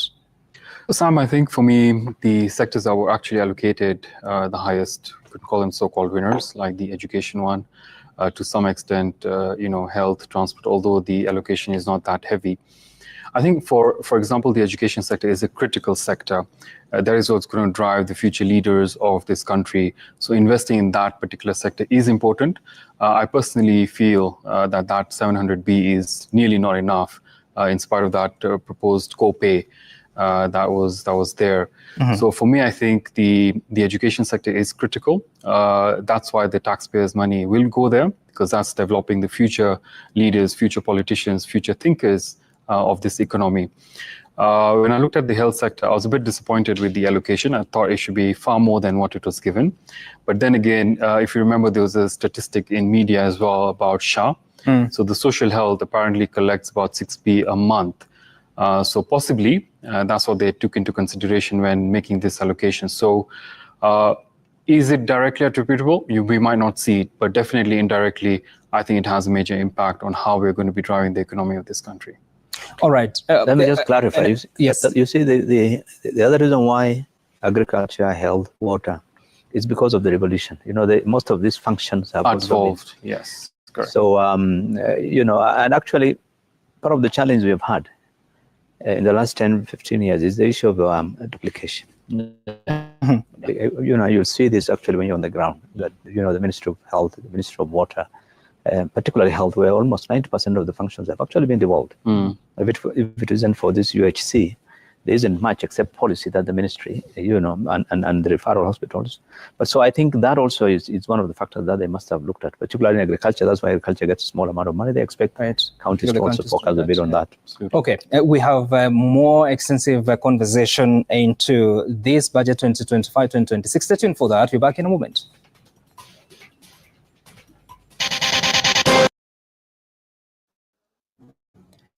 And now to the story of the man of the moment, that is Cabinet Secretary John Mbadi, who had his inaugural budget and perhaps the most important day since he was appointed in August last year.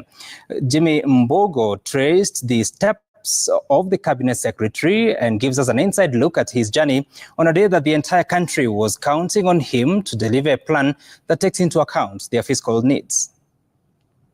Morning. How are you, my brother? Good. How are you, sir? Yes. At the crack of dawn, in a chilly Nairobi suburb, the sleek convoy led by Subaru chase cars with flashing strobe lights emerged from the secure gates of the Cabinet Secretary's residence. Deliberate rhythm of a government motorcade carving a path through the largely empty roads. Sirens low and insistent as the convoy eased its way through the city's neighborhood in what would take barely 20 minutes, heading to their destination, the National Treasury. The CS walked out into his office and straight to work. It's an important day for the country. Today is the day that we are reading the budget highlights and revenue-raising measures. It is a constitutional and actual legal requirement. Yeah. It's done in the entire East African community. All the ministers will be reading their budgets. One meeting after the other, all seemed well and on track. But outside the National Treasury building, in the streets, the city was no longer still.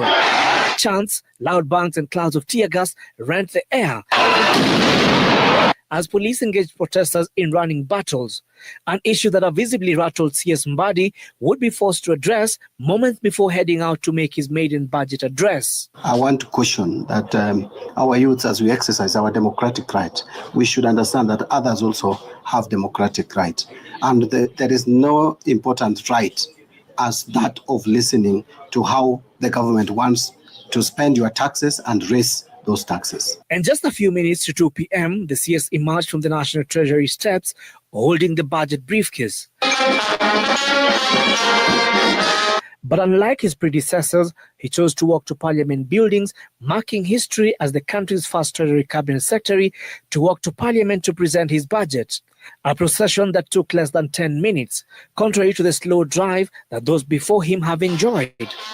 Taking the parliamentary team by surprise with his early arrival, who were caught unprepared to receive him, forcing him to do a second walk-in. Now, despite the day's eventuality, the Cabinet Secretary for the National Treasury, John Mbadi, made his maiden walk from the National Treasury building to Parliament building to present the 2025-2026 budget, a journey that he hopes by the time he leaves office, he will leave a lasting mark in the management of the country's resources. Jimmy Mbogo, Citizen TV, Nairobi.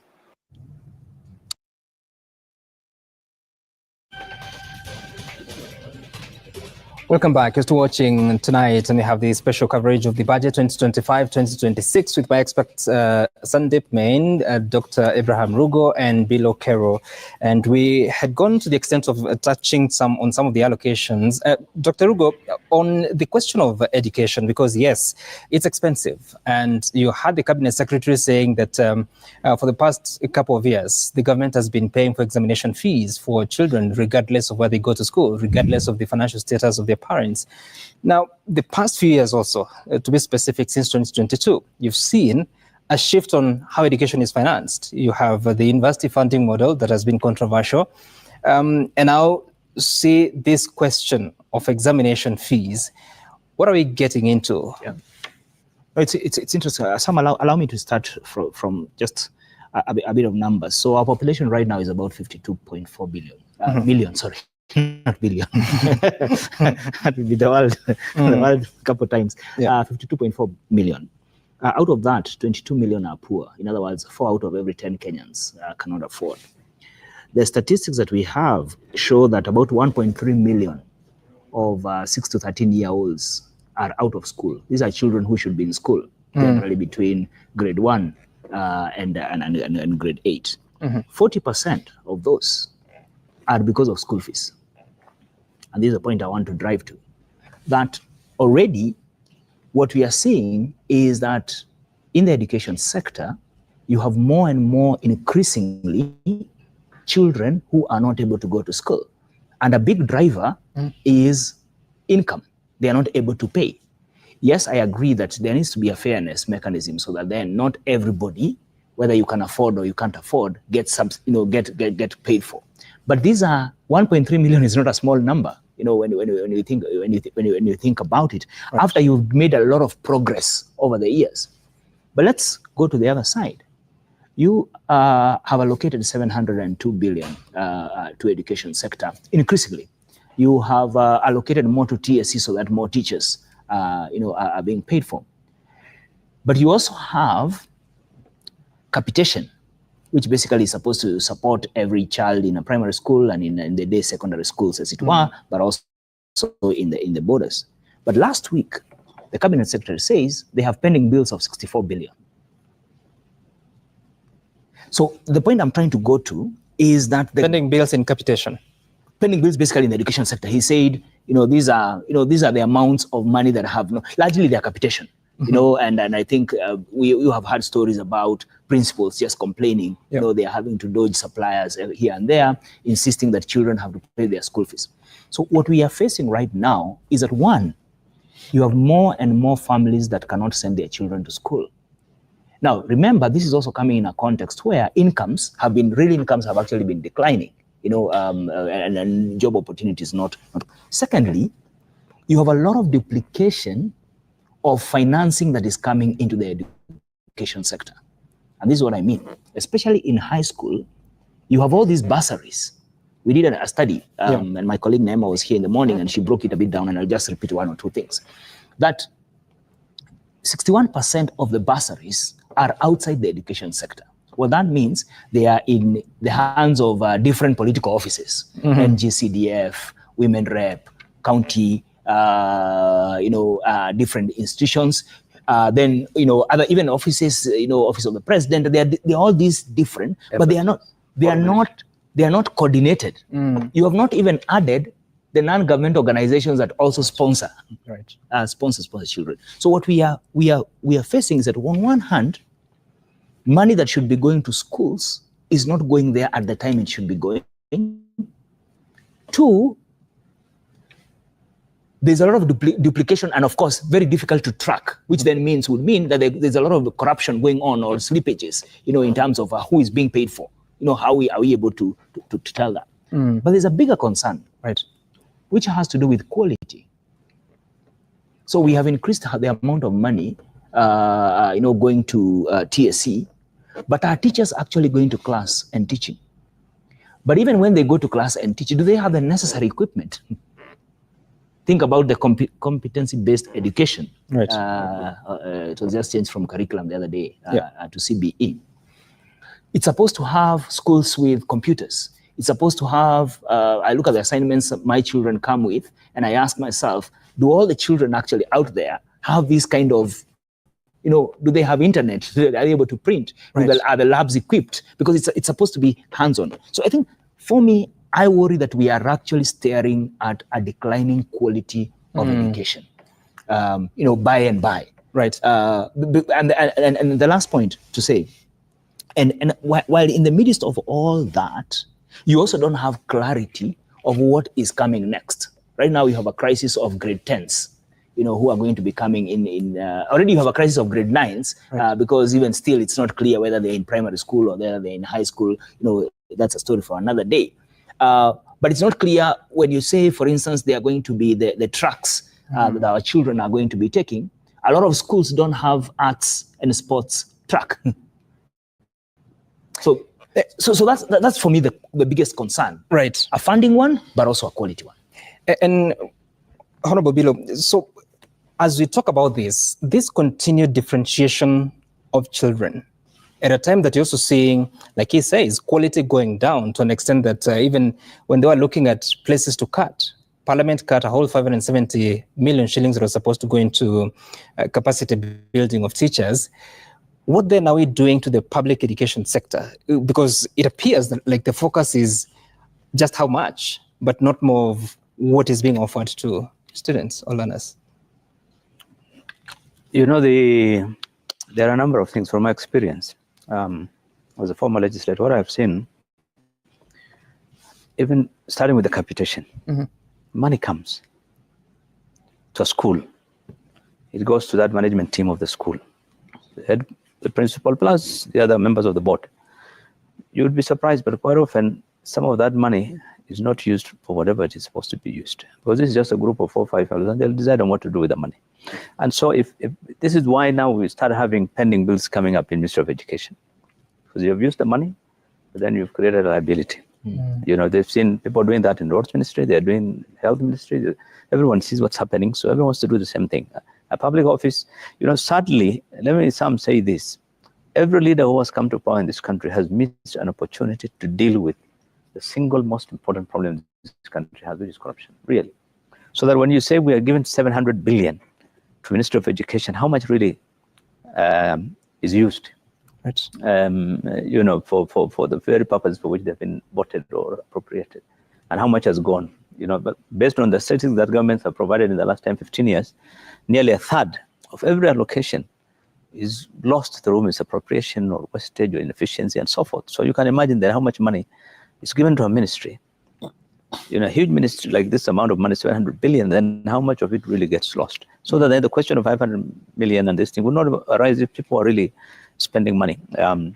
But there's no doubt that the focus of the government in recent years has been to provide basic facilities for the growing population. That's it. The quality issue, you've seen it in the universities, you've seen it in the basic education. It's been, quality has taken a backseat because it's really about providing infrastructure. They need classrooms, they need teachers. This has been the focus. This administration will tell you the last 2 or 3 years we have employed, I think the minister was saying in the speech, nearly over 60,000 teachers in the last, since they came in.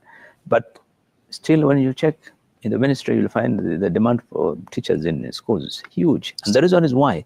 Let me tell you one simple reason. The number of schools being put up, sometimes just purely on political expediency, it's crazy. This village wants a school. A kilometer away is another village. So for political reasons, they also need their own school. And the next village is, so you have schools, when you look at the enrollment, over the years, I'm talking from the time I was in Parliament in 2003, this discussion on let's not register new schools unnecessarily, but because of CDF and pressure, political, whatever, they keep on building a school sometimes when they're not absolutely necessary. And then you now require facilities, you now need teachers, you need all things. And so these things all impact on quality at the end of the day. But so it's all about governance, really. Let me tell you, unless we really deal with that, and some of these challenges will persist. Okay. On that question about differentiation of children, is it necessary? Well, Sam, I don't think it should be, but based on what I've heard today, it seems like that is the rule of thumb, and that would continue until, as Honorable here has said, that if there's a change and the new legislators come into power, then they do have an opportunity to make that change. But until that happens, I guess that will continue. But can it be done away with? I think it's not going to be possible in the near future. Mm-hmm. Yeah. And let's move on to, because again, look at the public goods that government is supposed to offer. Construction of roads through taxes, but there's a road maintenance levy of 25 shillings per litre that you consume. We understand that 175 billion shillings has been taken. They say securitization of the RMLF, 7 shillings of every litre. If you're talking about health, you have shift taking place. If it's education, you're talking about what we're now going to shift in terms of financing of examination fees, the university funding model, so there are alternative ways that are being found. If you're talking about markets, we have an affordable housing levy, which is being used to construct, apart from the housing units, also markets, and we hear also police posts, which are supposed to be put up by the Interior Ministry through the taxes that are collected.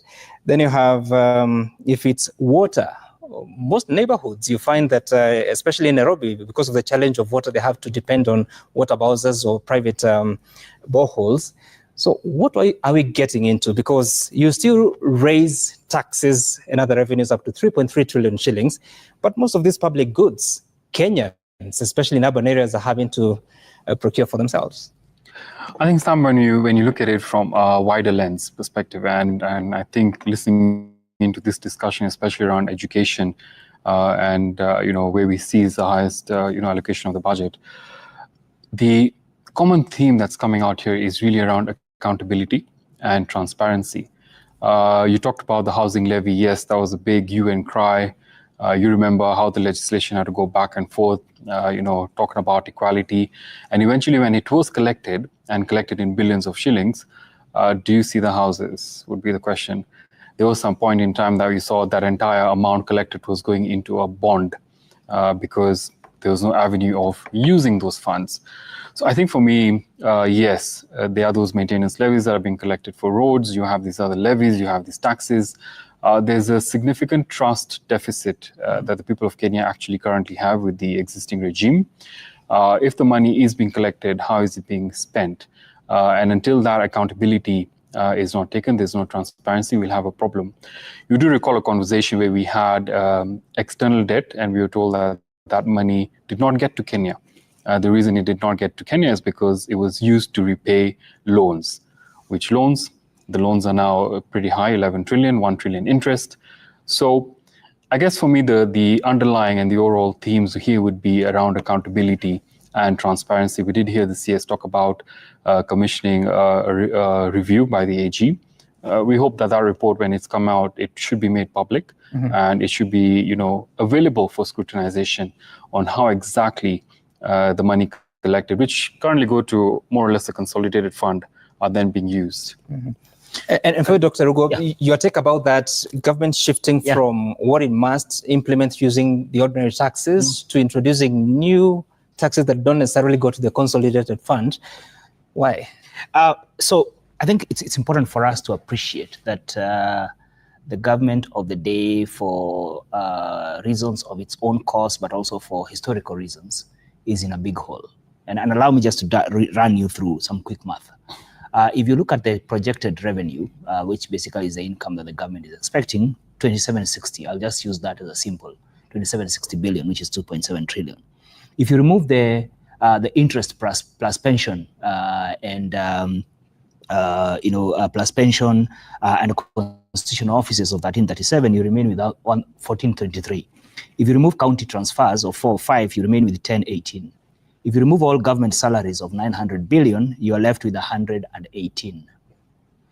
If you remove the police services of 127, you already go to the red, negative 19. Now, that's where now I want to start my conversation.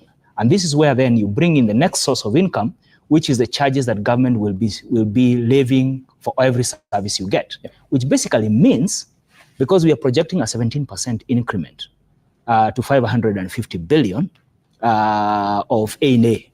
Basically, this is driver's license. You basically are saying, it's like a business model. You basically are saying that you expect to raise more from Kenyans accessing services. If you bring back the education discussion that we were talking about, where you're saying you want parents to do more cost sharing.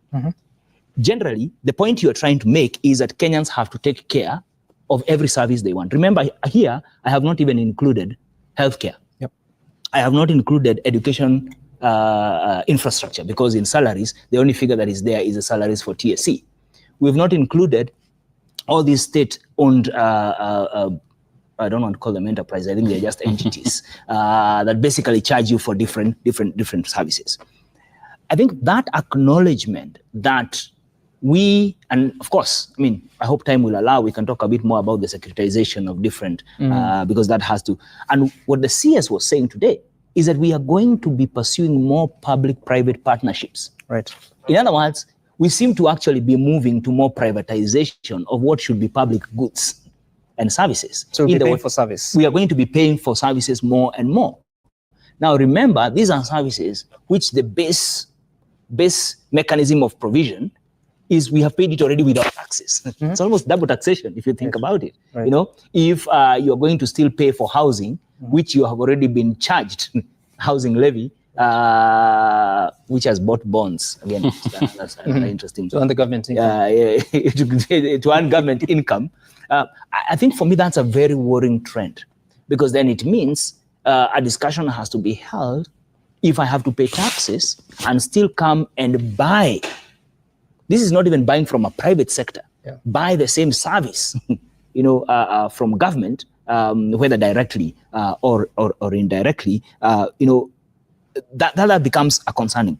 And the last point I wanted to say here is, when you think about what Sandeep was talking about, the corruption, the amount of money we are losing. Today, the CS, I was very surprised. He didn't mention the word corruption unless I didn't hear it.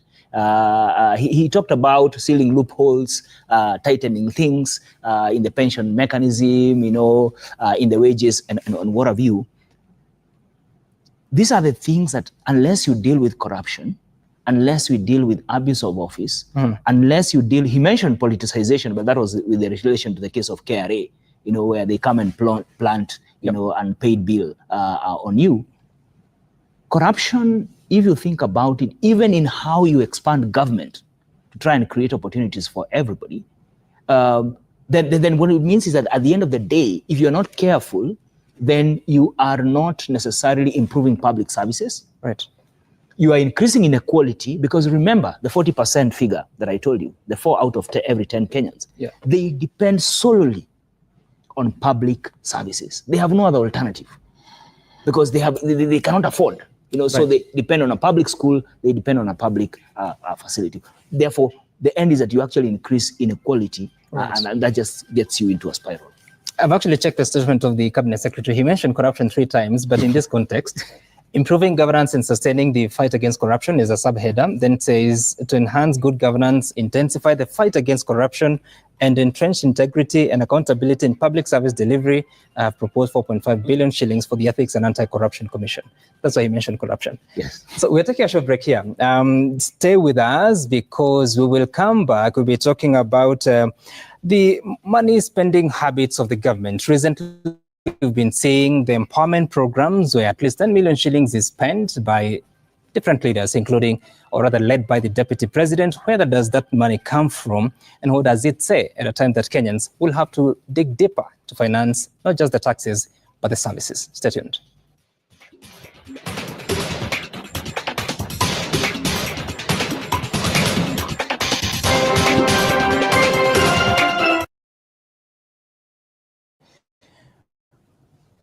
All All right, and we'll continue with the coverage of some of the stories that came from Parliament and, of course, what we know about the budget 2025-2026. But in studio, I have my panelists.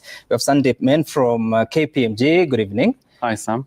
Great to see you. And I have the Executive Director of Budget. I have Dr. Abraham Rugo. How are you doing? I'm doing well. Great. And shortly, we'll be joined by Bill Okero, who is a political economist. Like I told you, he's also a former senator of Mandera County. But before we get into more stories, Sandeep, what's your impression of the budget 2025-2026 for you?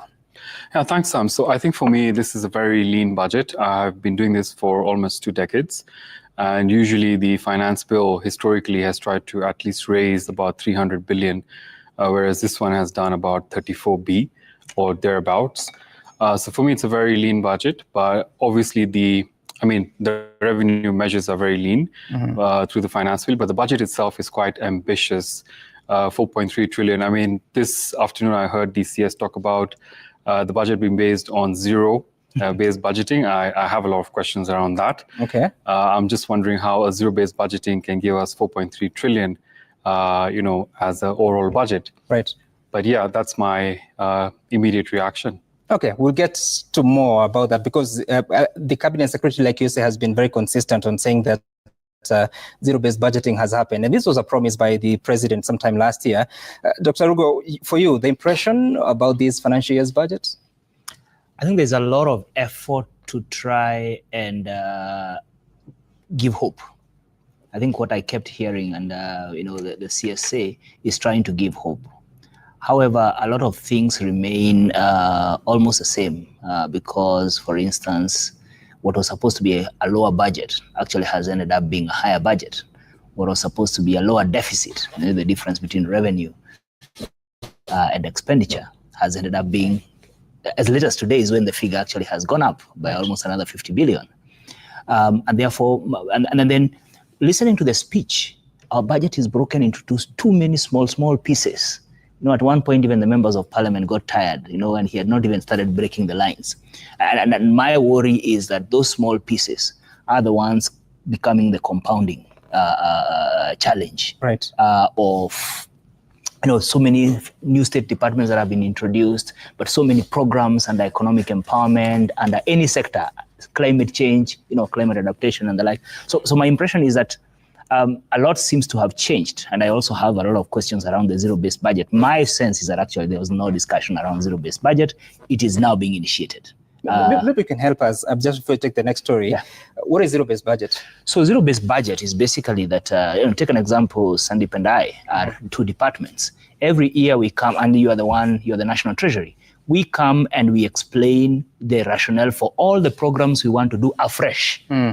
The difference is incremental budget, where we say, last year you gave us 10 shillings, this year give us 12 shillings because we are still offering the same service and the popular. So zero-based budget is about giving a rationale afresh. And that's why it's called zero. So it's like, that has happened. Like you start from a clean slate and say, how many children are we taking to school? What are our assumptions about their cost? Is that what we should be spending on?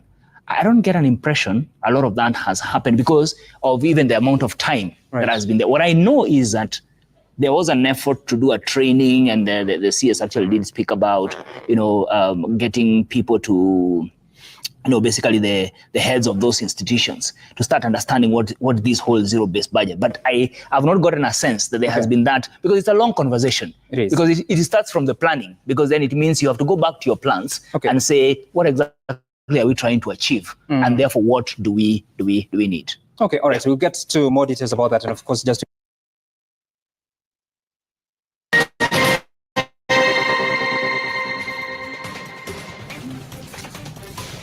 Welcome back. You're still watching tonight on our conversation on the budget 2025-2026. We had gotten to the point of talking about some of the public goods or the public services that you're supposed to be accessing, but now having to pay more for them despite having paid the taxes. And Mheshimiwa Kero, talk to us about, because of a country that has to wait for so long, especially the county governments and of course some different state agencies, they have to wait for so long to receive the exchequer releases. But in the same period, you're seeing political leaders moving from constituency to constituency, village to village, dancing and giving money, dubbed empowerment. where is this money coming from, and how do we tidy that up so that Kenyans will continue to pay taxes, because now it's becoming quite mandatory and enforceable, but value for money still not being seen? Well, I think there is always misplaced priorities.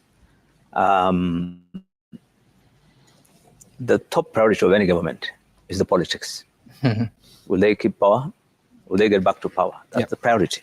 And so money will be given in terms of exchequer, will be released in terms of priority one. Two, it also is disbursed on the basis of political patronage. You may be a CS, I may be a CS, but I have a more clout than you when it comes to accessing the exchequer. It happens. It has always been. So you will find that a genuine ministry or department that really requires that exchequer may not get it, but someone who does not, it's not a priority, will get it because of political expediency or patronage or whatever. So it's unfortunate that then you find that all the monies that are always voted or appropriated in this budget will not actually eventually be spent by those departments. Quite often it doesn't.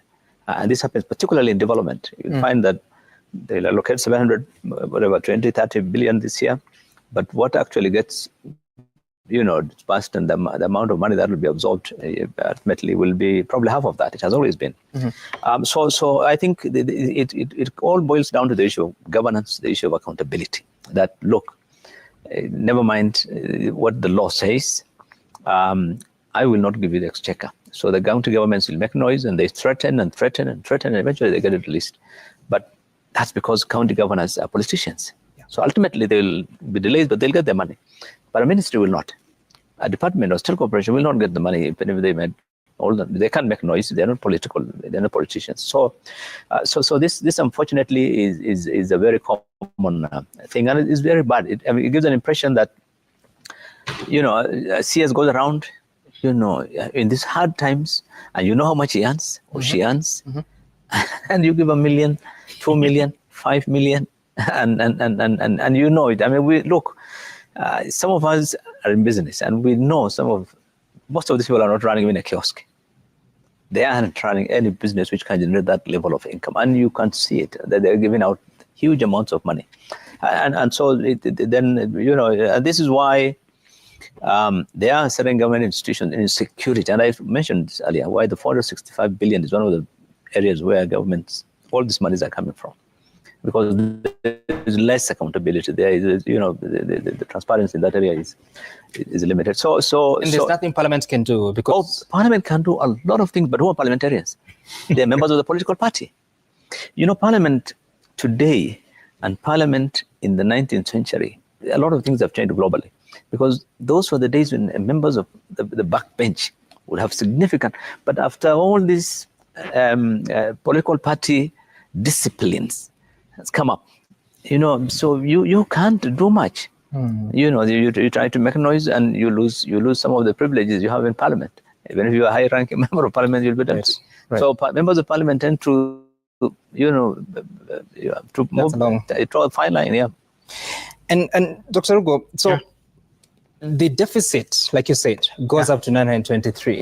If I had to look at the public debt, the Cabinet Secretary is saying that he's waiting for the Auditor General to give a report on how much exactly do we owe our creditors. But at the same time, the deficit is declared, the borrowing is declared at a time that the Central Bank of Kenya has also been lowering the base rate. So talk to us about where we're heading with all this, because on one hand, the government is saying we're going to cut public debt, but we're increasing it with the deficit. So because there is no appetite, unfortunately, of dealing with expenditure, there's actually no appetite to deal with expenditure, because as we just started, when this, on the eve of submission of the budget, and I think it's important to clarify here, that Kenyans need to know that the budget was submitted in Parliament 2 months ago. I mean, a month and a half ago, 30th of April. Right. But you will remember that on the eve of that submission, there were changes that were made to cut about 126 billion. The budget that the Budget and Appropriations Committee submitted back after public participation and engagement increased that budget back by about 26 billion. Now, our debt is largely driven by deficits that increase in the year. So we start with a figure, like last year we started with a figure of about 820. We have finished at about 1.1. As you know, Supplementary 2 actually did expand. When we reduced the targets for revenue, we did not reduce. Rationally, when you reduce the targets for revenue, you should reduce the targets for expenditure. Now, because there's no, unfortunately, I don't see any appetite for expenditure rationalization and changes. In my opinion, I think we are heading to a place where, one, we are likely not to be able to pay our debts. In other words, we are headed to a default. You think so? The reason why I think so is the numbers I have just presented to you. If today your balance sheet in your house or in your business looked like the one I have just told you, where you're already starting at a negative before you have provided, you've paid school fees and the like, 1097, 1.1 trillion is interest payments. 851 of that it's the domestic market. Where is government going? It's saying we want to borrow. Initially it was 876 as of 2 days ago. Today it's gone to 923. 630 of that will be borrowed locally. We are already saying that the employment creation is actually on a decline because a private sector that are supposed to be creating employment is not necessarily expanding. Cost of credit, and it's on record. Cost of credit has been going up. Even when CBK reduced the rate, it did not necessarily reduce, the cost of credit. And government already is borrowing so much. So even with the CBK, central bank lowering the CBR rate yesterday by 25 basis points, basically means that government is likely to be now accessing credit in the local market at a much cheaper rate. Now, we are already defaulting. I think it's important to say that. Why do I say it? You see, there are two ways in which you default. You either default on your obligations to provide public services, of which we have figures of about 706 billion in pending bills. Right. And the CS today spent quite a bit of time talking about pending bills because he acknowledges that is taking critical operation income and capital from small. In fact, he said we are going to prioritize the small, the medium, he kept mixing them, the medium, small, I'm also mixing them up, the micro, small, and medium enterprises, MSMEs, MSMEs, that those ones. Acknowledging that pending bills is a big challenge. But Sam, let me draw you to another number. When you look at the state-owned enterprises, I prefer entities, they also owe about 1.1 trillion. And we have the schedule that was presented together with the debt. If you put those two figures, you're already at 1.8 trillion. If you put those as obligations that are owed, those are not pending bills. These are loans that they owe to the national government. Which definitely should be money that should be circulating. Of the figure that I talked about, the 1097, that is interest, there's a principal payment. Remember, for every borrowing you make, there's a principal payment. What is a principal payment that is due right now? About 600 billion. I mean, isn't that already a recipe for insolvency? If you were to look at, so that then... And how will you finance that principal repayment? Sorry? How will you finance that principal repayment? You have to get it from somewhere. So what do? You borrow. So this is what has been happening. Because of the numbers I explained, this 923, remember development spending is 702 billion. So already you have 200 billion on top, which is actually going to be recurrent. What we know, and I wish the Treasury people are here to at least clarify this, is that we are actually borrowing to finance past loans. We did that with the Eurobond last year, you saw it. A loan that we took at 6%, we borrowed at 10% to pay it off. And therefore, but it will come to a point where After doing this branch, Tala, Fuliza, you finally get your hands tied. Because you are then not able to provide public services. And that's what I'm saying. I feel like we are already defaulting. All these pending bills is a default. For sure. It's only that we are not treating them as a first charge.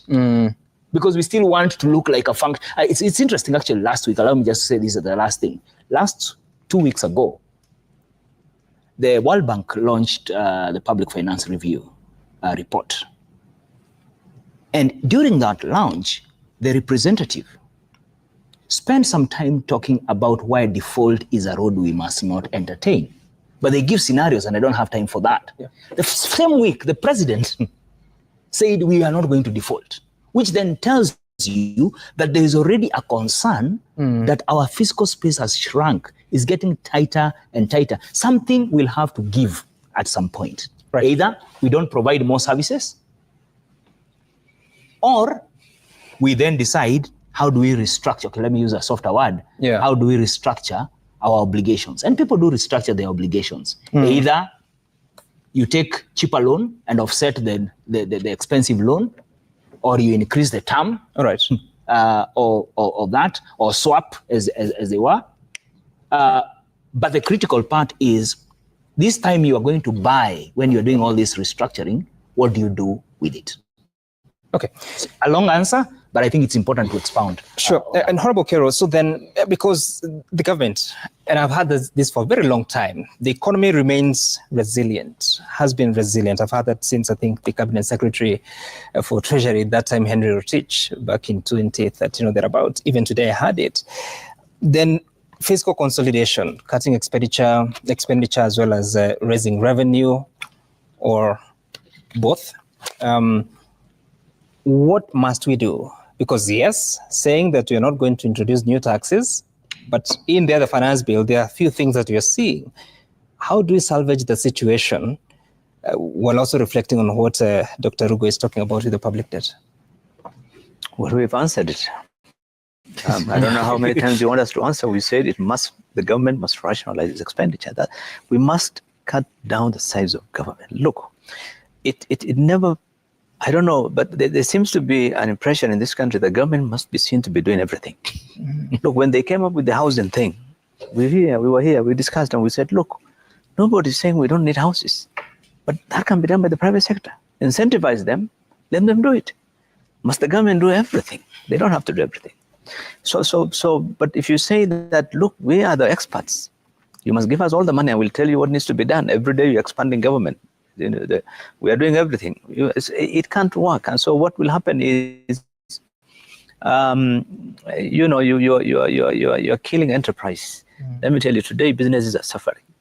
The amount of money businesses need from government is not just the 570 that they talked about of pending bills. That's only national government. Then you add a similar number from the counties, maybe. Then you have refunds for VATs of 150 billion. Then now when you add the state corporations, I mean, you have over 2 trillion belonging to businesses that this government is not giving people. And these things, how much more impact would it make on the GDP? It's huge. So I think the issue really for me is, yes, the government talks about, the fiscal consolidation and all those things, but the bottom line is, unless there's a fundamental change in the mindset of the leadership, that look, we can do things differently. We must not do things the same way that we've been doing. The government must be looking for revenue all the time, and revenue all the time. You can't balance it. You can't see. But they keep repeating, by the way, on national TV that for every 65% of our revenue is being spent on servicing loans. They keep repeating it. But then if that is the case, then why are you expanding government? Why are you putting us into, you're digging the hole deeper and deeper and deeper. So I think the things that the government needs to do is, the most important priority is rationalize the public service and deal with that leakage, either through wastage or inefficiencies or corruption. I think there are many, we've talked about this and nobody wants to really, even when the minister was talking a short while ago, you saw him, he started by talking of the revenue. Expenditure is always a second thing. It's not a priority, and everybody. That's why even Parliament, the way it's conducting business, by the way, is wrong.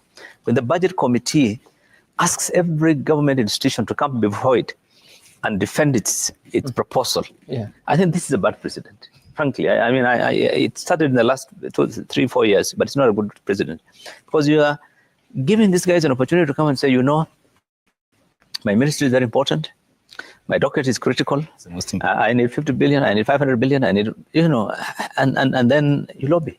Yeah. Don't think there's no lobbying, Sam. There is actual lobbying, so that then some people get some resources, others may not. If you're not able to lobby properly, get that envelope, your resource envelope. Well, you know how it's lobbied. I'm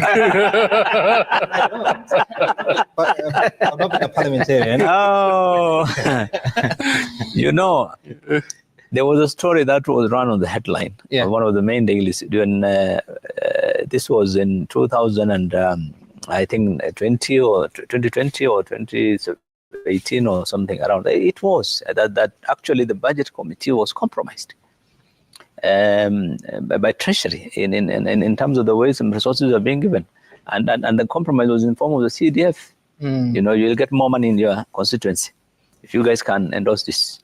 It was a headline story in major newspapers, and I remember we had a motion to discuss it in Senate. Said what National Assembly is doing is not acceptable. It's terrible. But so I think really unless Treasury, who is the custodian of public resources, puts its foot down, right, and deals with. It's not about just minister saying, I want financial discipline. He must act on all those, because he has the power in the Public Finance Management Act. He can penalize. He can withdraw your appointment as an accounting officer. Right. They have so much power and so much room for penalizing. That's the only way we can have strict discipline. Really, otherwise we would be talking about the same thing every year. Yet some of those accounting officers you mentioned appear in some of those rallies to support. and it's important. Let me just say let me first hear from Sandeep here. When you look at, because the conversation on finance bill this time round has not been as what was last year, and again, the cabinet secretary defending it, that it's not introducing any taxes. Are there concerns that you'd want to highlight, especially touching on businesses, but also individuals? Yeah, Sam, thanks for that. So indeed, you would not see any new significant tax measure, and that was a promise that was made by the CS. However, there's one thing that really stands out for me. Let's talk about those agency notices that came through the administration, changes to the TPA. What this really means is that while there are no new taxes, imagine a dispute with Revenue Authority.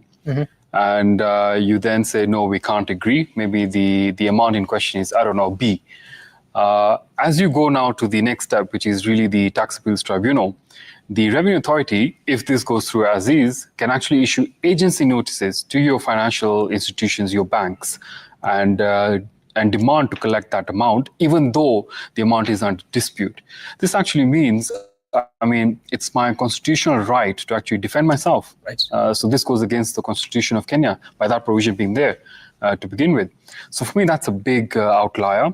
And it would actually mean that whether I'm in front of the TET or the court, I would actually have to pay, or the carrier can actually take that money even as a dispute is going on. While in some jurisdictions that could be okay, I have a big problem. If I do win at the TET or I do win at the courts, High Court, the question is, will I get a refund of that money? That's the biggest question. The second one is, can I even afford it? Do I have assets equivalent to sell as I continue that dispute? So if it does go through as is, I don't know, maybe I would see a number of businesses going under, especially the MSMEs, which, by the way, is a priority for this government. The MSMEs must thrive because they contribute to the GDP and the growth of this economy in this country. The other one, obviously, as we talked about, is really the data protection. And I just want to touch a bit about that.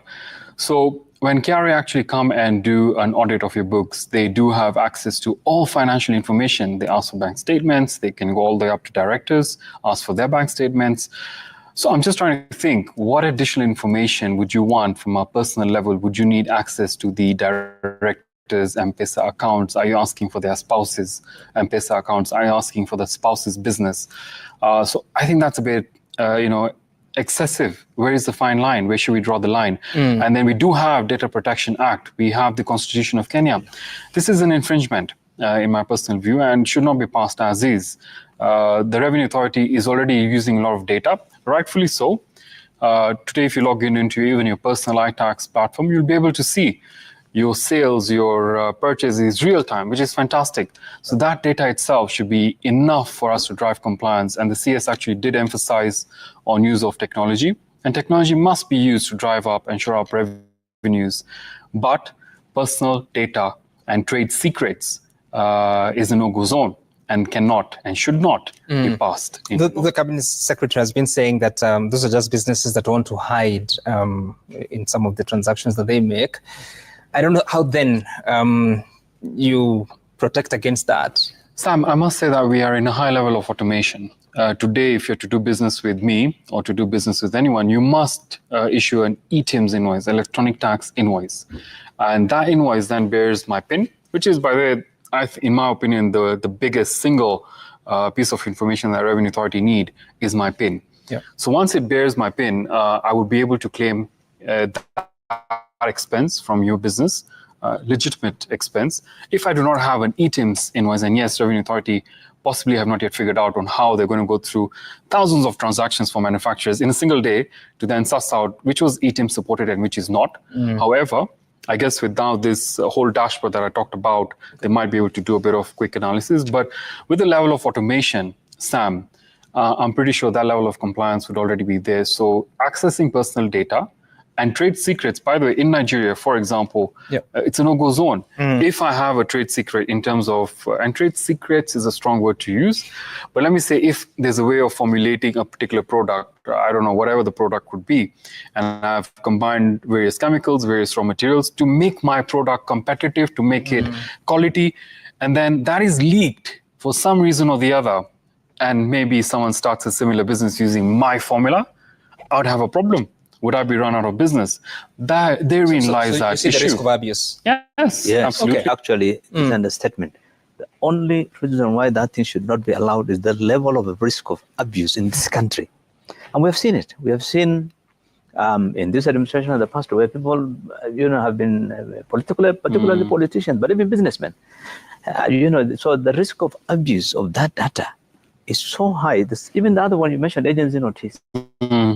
The level of arbitrary assessments given by KRA is just so much that you will really be, you'll be punished. It will be used for extortion. I mean, below that might be it will be used by extortion. That might be how they, you could get closer to the 2.7 trillion as projected. And of course, if the businessman wins that case, then how then do you get? I mean, you're really struggling with VAT refunds. I mean, Sam, he talked about we are going to court. Yeah. Why must I pay you? You should be innocent until proven guilty. Until I'm proven guilty. Okay. We are out of time. Good. I wanted to say that if Parliament is the custodian, because of how we structured our constitution, of our public funds, because they are the ones who basically give all the rights. But the incentive, the reason why our budget is not going down is because there is an inbuilt incentive, especially for the national government. And that's why we are struggling to allocate more resources to counties, because IGTRC did a report and showed that 272 billion still remains untransferred from the national government to counties. And they published it, including the Gazette notice of what functions need to be transferred.